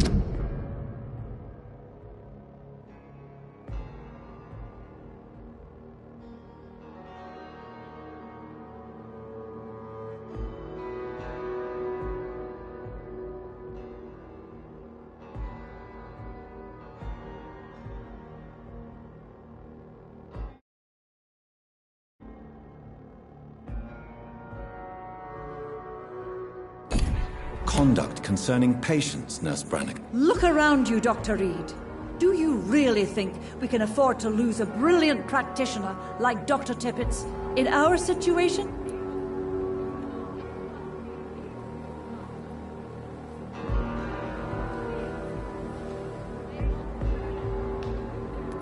I can't say I approve of what you did. But as a field surgeon, I know that some situations require you to bend the rules. I'm not proud of what I've done, but to contain the epidemic must be our priority, so we can't afford to lose Dr. Tippett.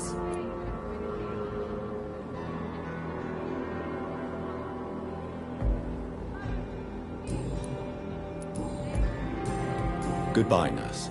Call me if you need assistance.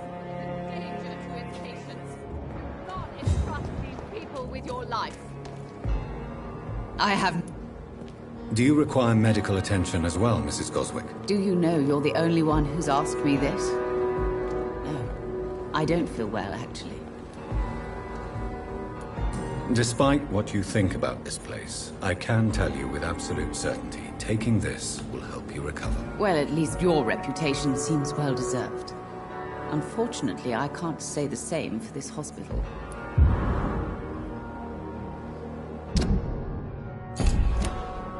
Goodbye, Miss.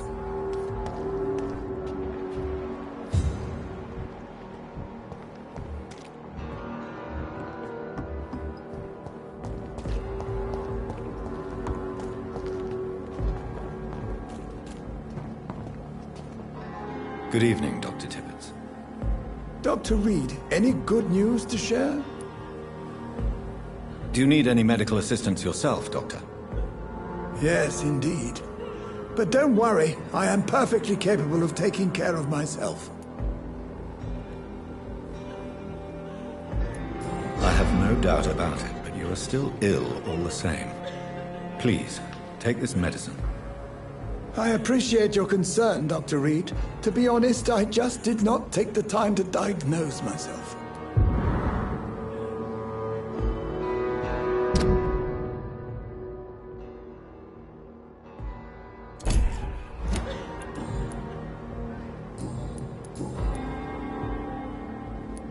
Corin, I want you to tell me about Mr. Connor. How did he die? What happened? He was my patient. He died because of my mistake.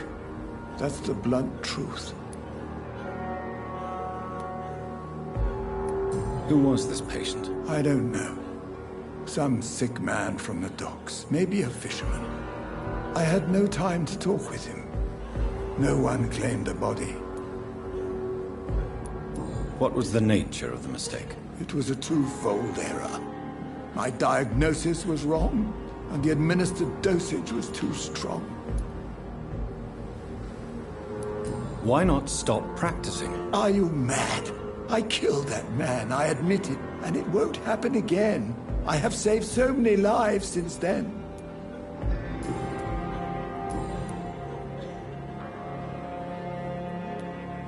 I will cover for you, Dr. Tippett, by keeping what happened to Mr. Connor to myself. I don't know what to say, actually. I can't exactly force you to become my accomplice. You didn't force me. This is my decision to make. I believe you're still of use to the hospital. Can considering the situation. Then I can make you this promise. As soon as the epidemic is eradicated, I will resign.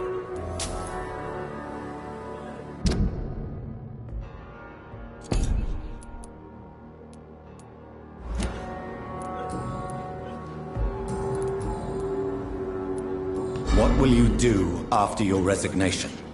Do you have a plan? I always fancied visiting Cyprus. Such a beautiful island. I could buy a house there by the sea, read poetry, and wait for death.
I'm sorry, Nurse Brannigan. I won't witness the great doctor you were destined to be.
I cannot enter.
It's locked, all right. It's locked.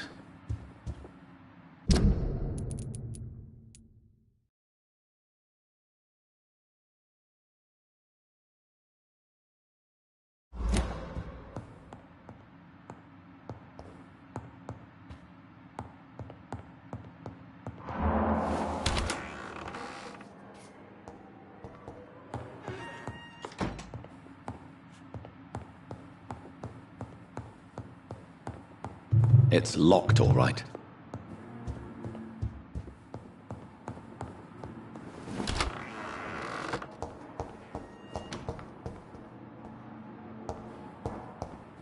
It's locked, all right.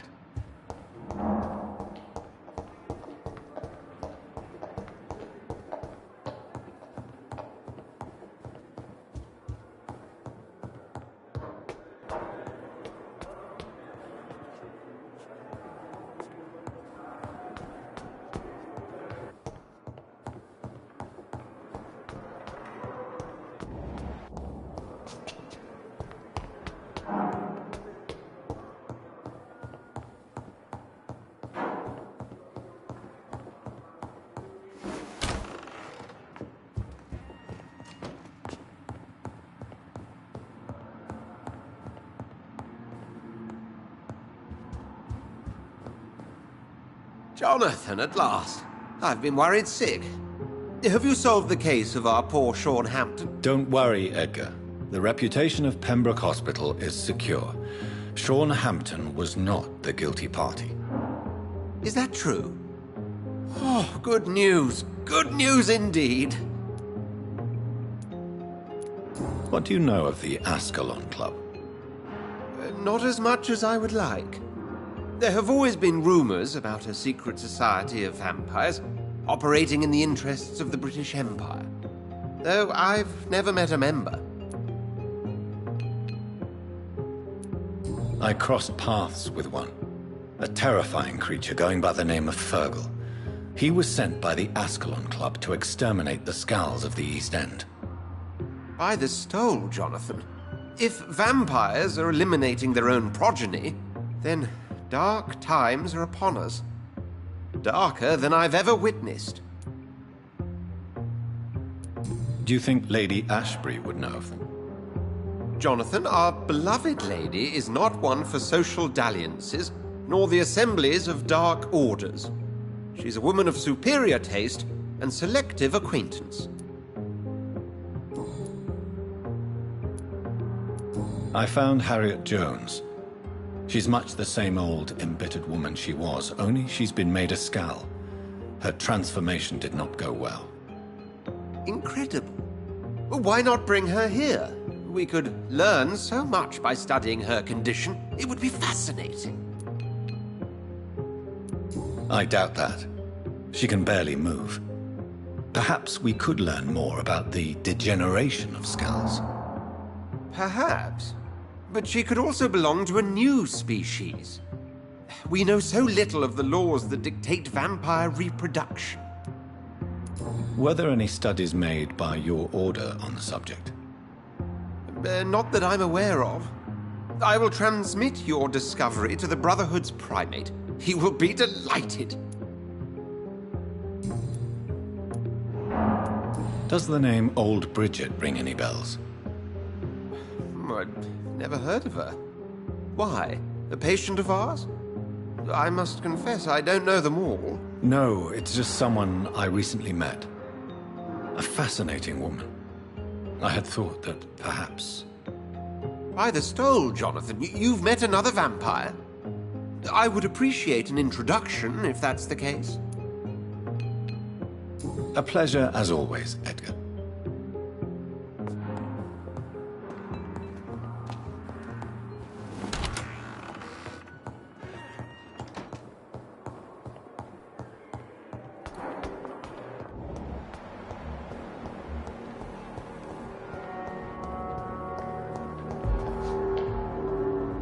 Good evening, Dr. Reed.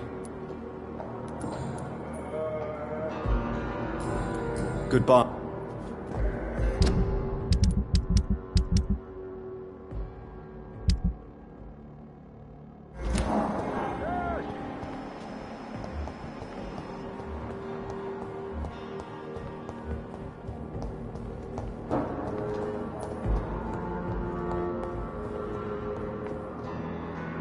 Good evening. If you... Thank...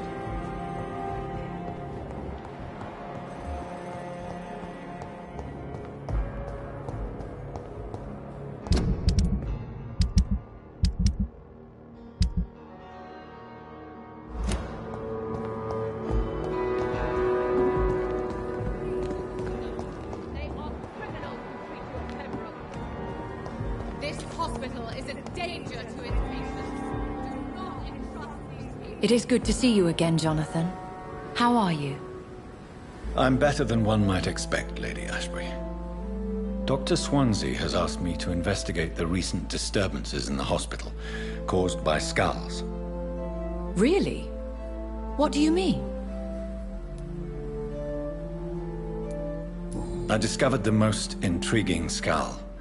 An elderly woman answering to the name of Old Bridget, and a man who helps them remain hidden in London. Old Bridget? Peculiar name, I've never heard of her. According to Old Bridget, Skulls can lead a peaceful existence like us.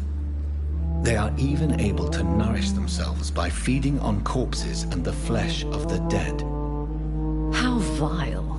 Please, Jonathan, let's change the subject. Skulls of London have gone into hiding. Both mortals and immortals plot their extermination. Yes. Skulls are the orphans of the Vampire Society.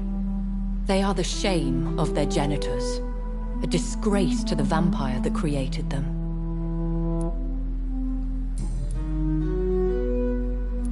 There is something ominous closing around me, Lady Ashbury. Something spies upon me from the shadows. Something cruel and wicked. Whatever do you mean, Jonathan?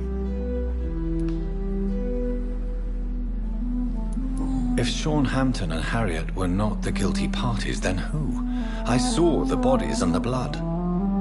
Your rebirth has not gone unnoticed, Jonathan. Be extremely careful. If you get in the way of an immortal's plans... Do you suspect someone? I don't know, Jonathan. I steer clear of vampire politics, especially whilst hunters roam the city's streets. Goodbye for now, my lady.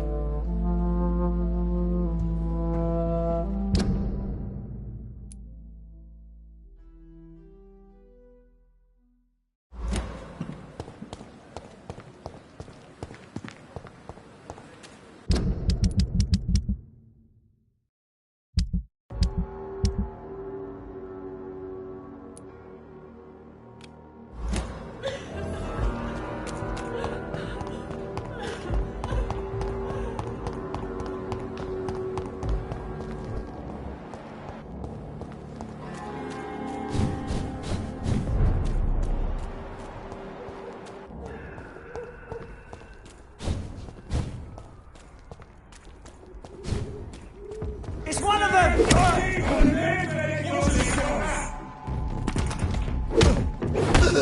Murdering bastard!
believe I'm doing this.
Good evening, sir. It's me again. It cannot be safe for a blind man to live here alone. Let me enter, sir. I swear I mean you no harm. Well, a voice never lies, and yours clearly is the voice of a gentleman. All right, Doctor, come on in. What kind of gentleman pays visits to people at this late hour?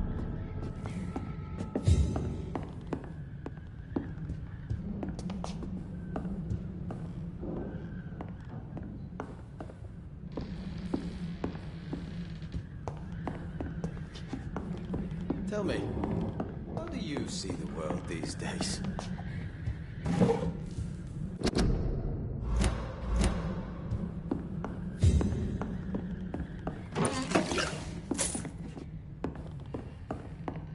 It's locked.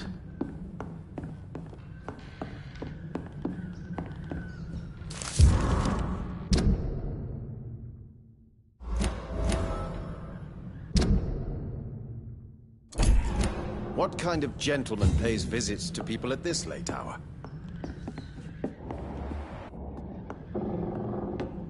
So what is the name of my nocturnal visitor? I'm Dr. Jonathan Reed. As I already explained to you, I'm inquiring about the epidemic. Dr. Reed? The eminent surgeon? My God, I'd never have expected a brilliant physician like you to knock on my door. You flatter me, sir. No, sir, I am flattered. I read all your work when I still had my sight. I loved it. I'm Mason Swanborough, by the way. You seem unwell, sir. Do you need my assistance? Actually, I feel worse than usual. Can you give me something? Yes. I can give you a little something that has been proven effective. Thank you, Doctor.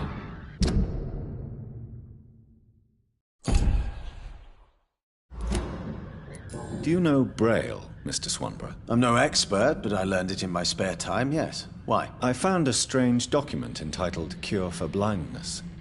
It's written in Braille, so I thought perhaps it was yours. Really?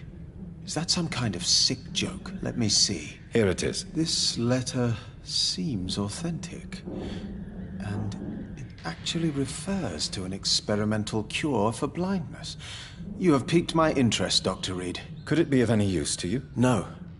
This page is just a part of a larger diary. I'd be glad if you could find the other pages.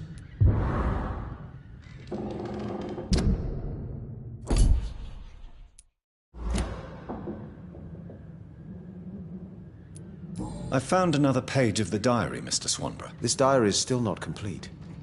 The man who wrote it claims he is a member of some scholarly brotherhood called the St. Paul's Stole. Really? I've heard of them. Very capable scientists. Perhaps the man who wrote this really found a cure. I would need more pages to figure it out, but it's as promising as it is intriguing.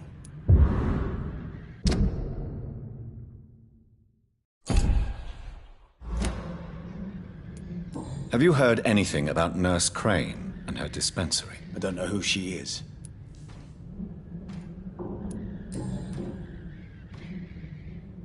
And what else have you learned about me, Mr. Swanborough? I know you assisted Professor Carell in France, and that you invented a new blood transfusion method based on his work. Yes. Those were frustrating but exciting days. I loved it. Yes, the thrill of research and discovery. This is what drives people like us, Dr. Reed. Oh, how I envy you. Does someone take care of you in this isolated place? My sister Loretta and I have our daily routine. Every morning and evening she comes by so we can talk and eat. Then she leaves and I stay. Do you not appreciate your sister's visits? Loretta is the best and worst thing that happened to me, and I believe she could say the same thing.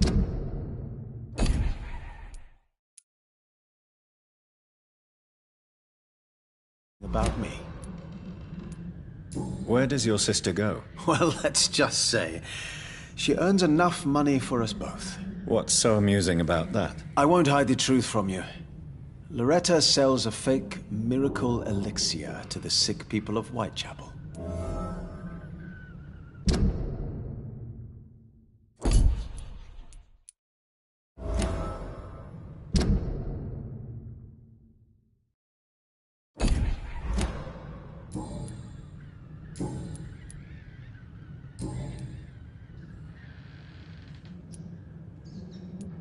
Why does your sister feel so guilty about what happened to you? Because she knows I'll never forgive what she did to me. You run an illegal business with someone you hate? I don't hate my sister. She looks after me, we have a good time.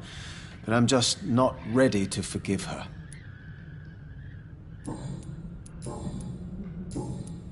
Goodbye, Mr. Swanborough. I'll leave you now. What kind of gentleman pays visits to people at this late hour?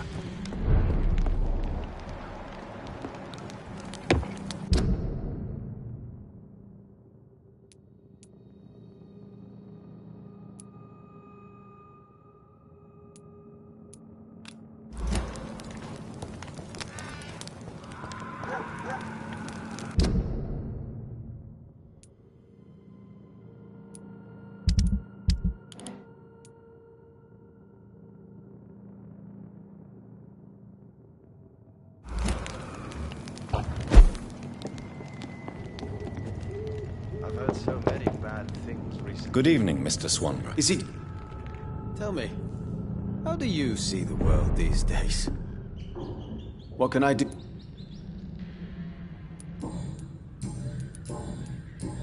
Goodbye.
Good evening. And good...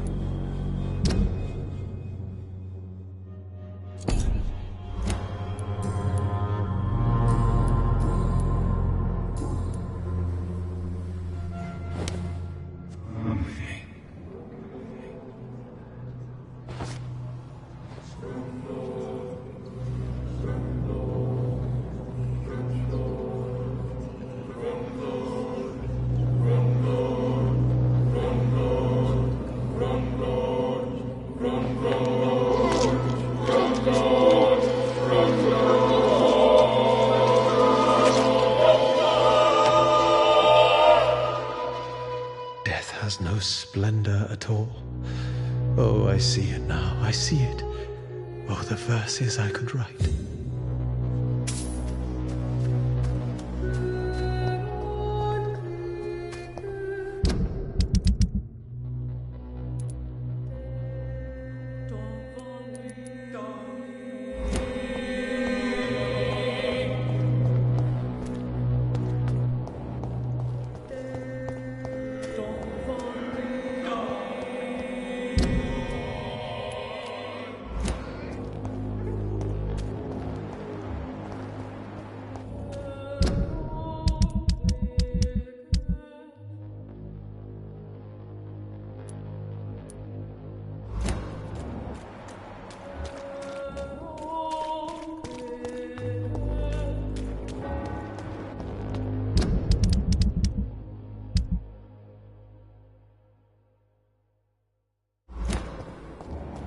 You are blinded by your false faith, imprisoned by your daily routine. Right, good quality. Come on, take a look. Don't be afraid.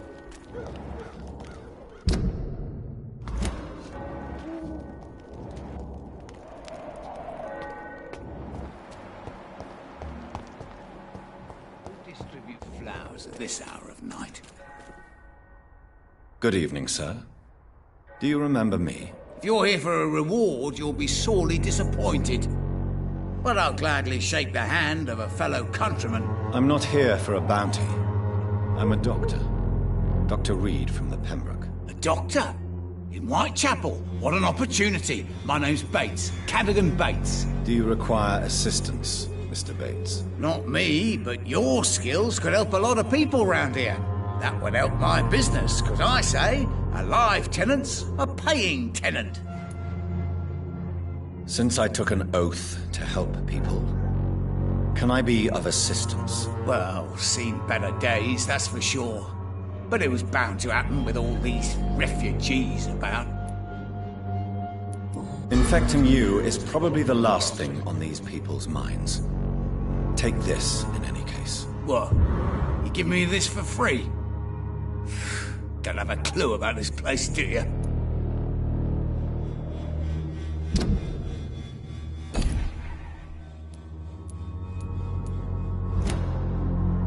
Have you heard anything about Nurse Crane and her dispensary? Not really.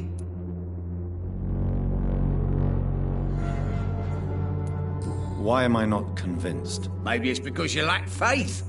Being a skeptic must be useful for a man of science.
It's unusual to see someone so happy around here, especially considering the current situation.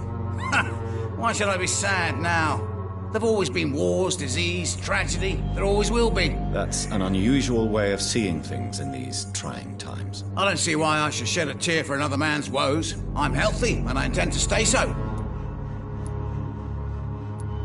What help could I possibly be to your business? That's simple. I already get good money from all those fleeing the war. Can you imagine what they'd be willing to pay if I could offer medical assistance too? Mr. Bates, do not make me regret saving your life in this quarantine zone. I understand, Dr. Reed, you're from a good family. Don't want to get your hands dirty. That's fine. I'll be happy to act as your middleman.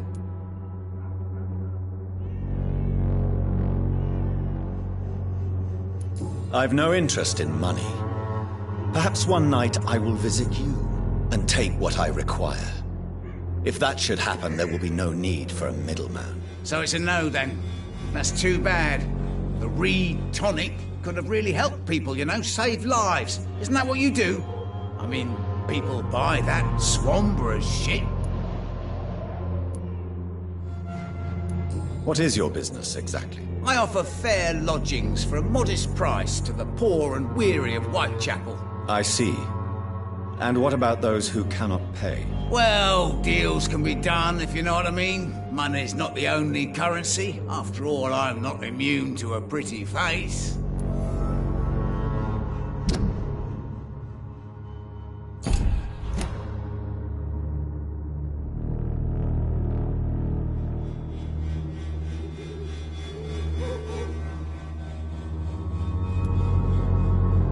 I don't approve of your actions, but I know very little about this borough, other than its reputation. There are always necessary evils. A necessary evil. That's one way to think about it. Knew you had more smarts than all these immigrants. Tell me, what's your honest opinion of the increasing violence in London? People are just beginning to discover what we've always known. This city's rotten to the core. They just took their bloody time to wake up and notice it. What do you mean? People are acting like the violence is news. But it's always been savage down here. It just bubbles to the surface every now and again. Have you heard anything? Not really. A man such as yourself, knee-deep in the muck of Whitechapel, must know more. Speak now. Heard it closed after the owners died. Refugees don't want to come to Whitechapel no more. Scared, I hear. You sound disappointed. As long as she was there at the dispensary, it attracted more immigrants and kept my place full. Such a shame.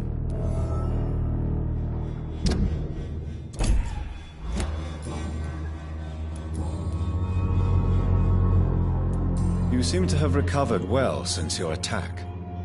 Do you ever think about what happened to you? Not much. It was a fucking nightmare. Savages, absolute bloody savages. Their appearance. Jesus. It made me want to puke. You'd better not come back here. I won't be around next time to save you. Goodbye.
happy to revive you.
One of them! I'll kill it!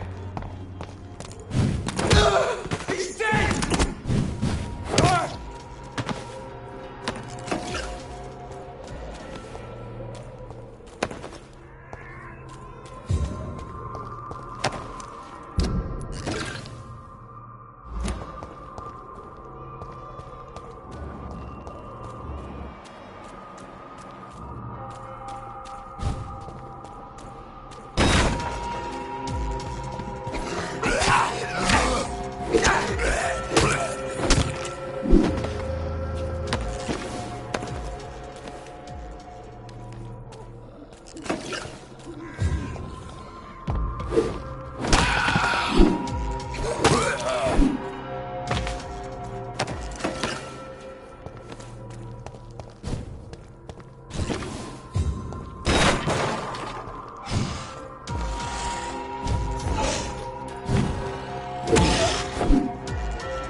Back in the grave!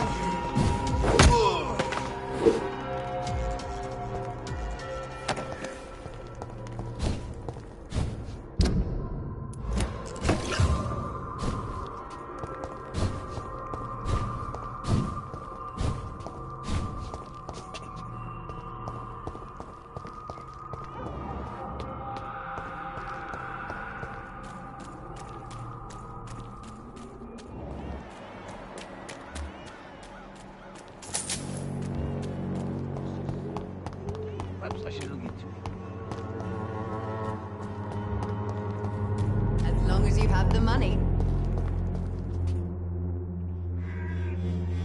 Good evening, my dear colleague.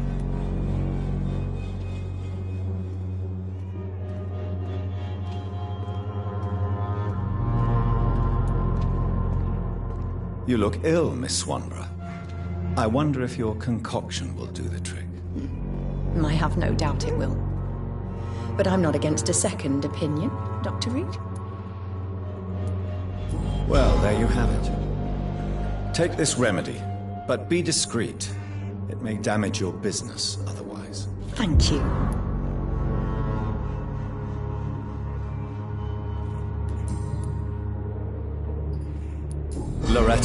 Your miraculous formula wouldn't even cure a common cold, and you know it. The Swanborough's cordial's secret ingredient is hope, Doctor. And it's something people around here really need. A placebo effect is real and has benefit. But in your case, you could be murdering your customers who may die because they are not receiving the necessary medical attention. Medical attention? In Whitechapel? Trust me, my cordial is the best option they have, since it is the only one.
Well, as it is a placebo of sorts, perhaps it may have some positive effect. See? You have to admit I'm doing some good. The Swanborough family is not poisoning anybody, Doctor.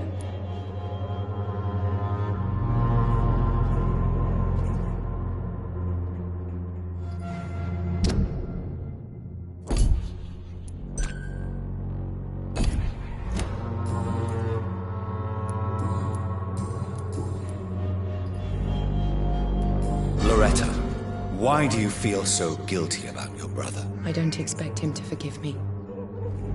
All I can do is make amends for what I did. By making him a crook and a criminal. What if somebody decides to make him pay for your scam? Mason is totally capable of defending himself. Just leave us be. We're perfectly fine.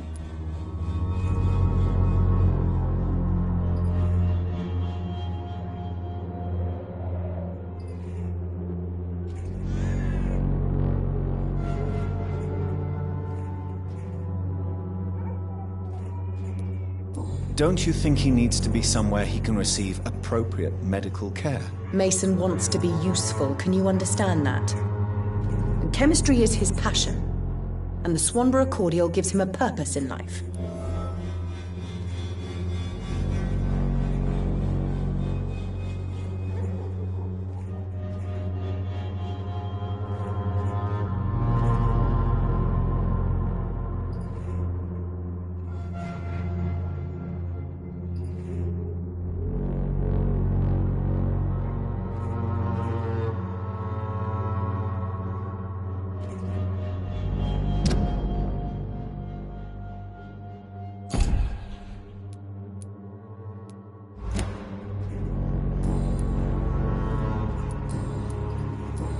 Goodbye, Miss.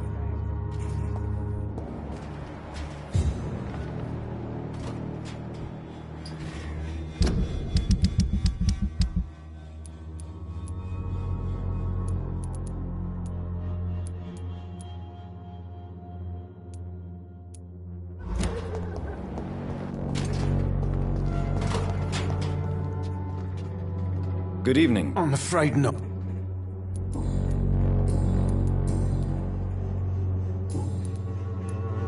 A gun?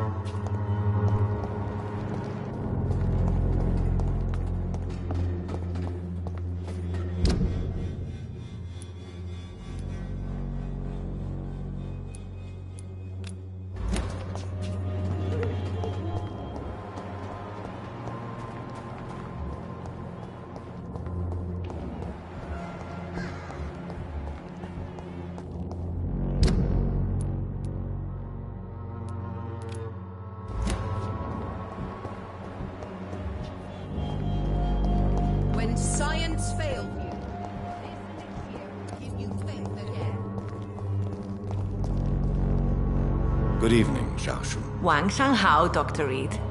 It's good to see you again. How do you feel? Physically speaking, I mean. I don't feel good, Dr. Reed. Not at all. You should recover quickly after taking this. Thank you, Doctor.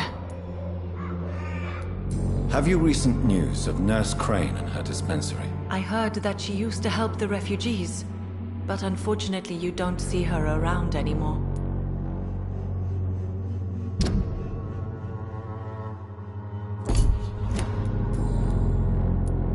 What are you doing with your time, now that you're back in Whitechapel? I've decided to help the poor and sick of the neighborhood by handing out medicine.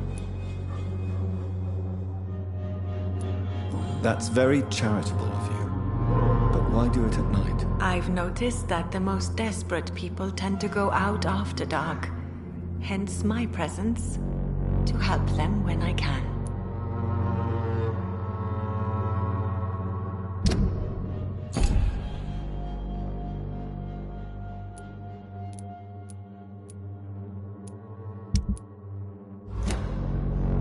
Giving out medicine? How can you afford to do that? I am a rich widow, Dr. Reed. My departed husband left me enough money to last the rest of my life. I can spend some on those who don't have any.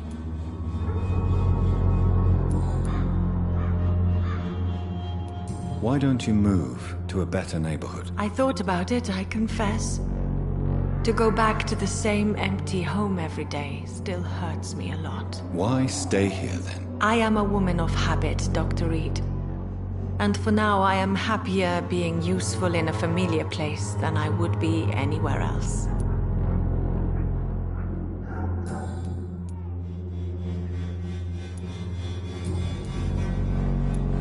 How do you feel now that you're back in Whitechapel? I've decided to follow your advice, sir. I won't forget the dead, but my efforts will be for the living.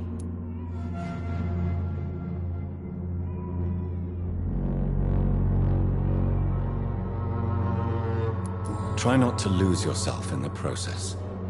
I've seen patients deny their own pain by focusing on the pain of others. To be completely honest with you, I'm also doing this for myself. If I'm destined to survive this epidemic, I need my life to have some purpose.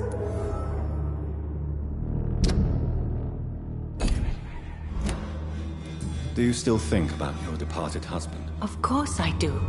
I'll never forget my beloved Matthew, but how do I put it?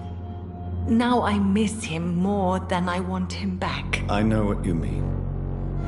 And I think it means you're getting better. Maybe death will take me the way it took Matthew. Without warning and without mercy. But until then, I live on.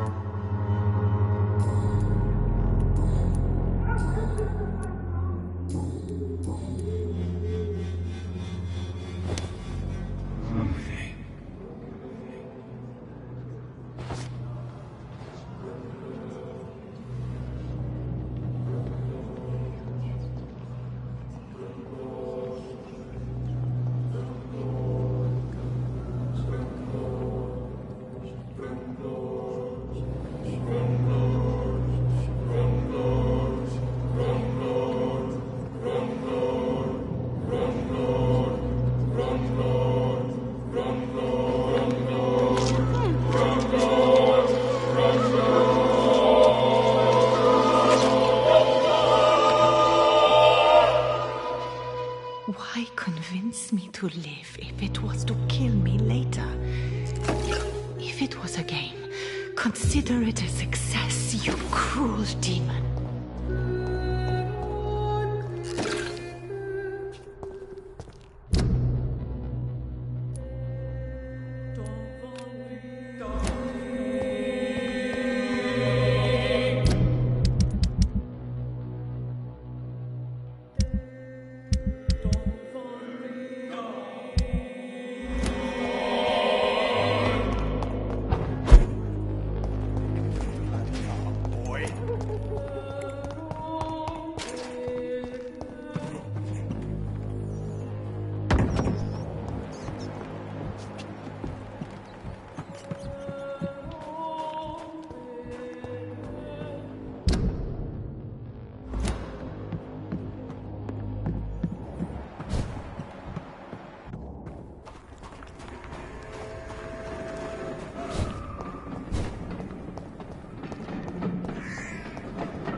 have this thirst for blood.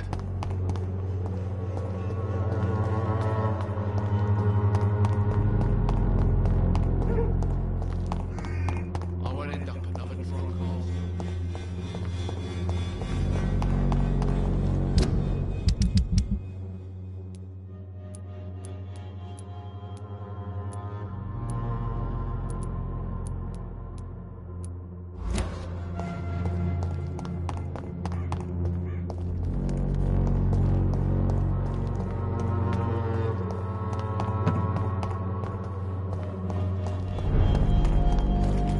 There's one of them! Watch yourselves! We have to stop it! Like an aristocrat! Run! Back to the city!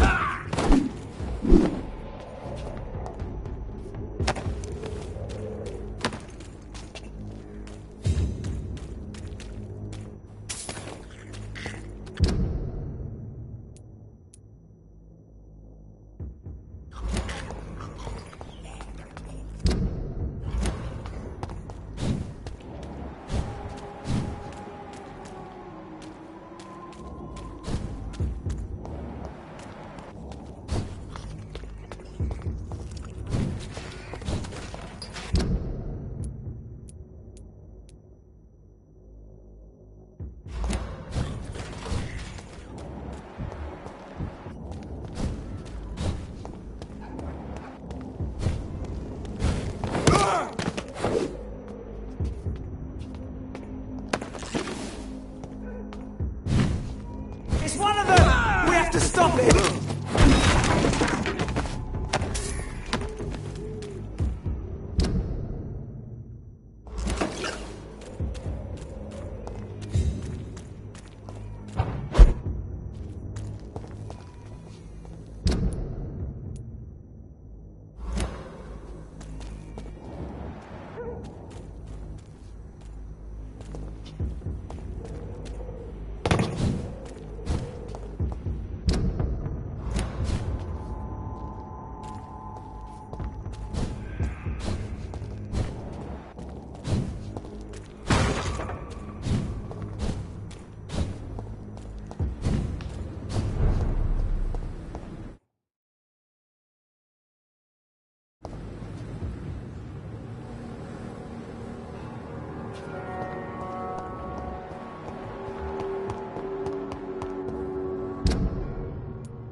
Watch yourselves! There's one of them!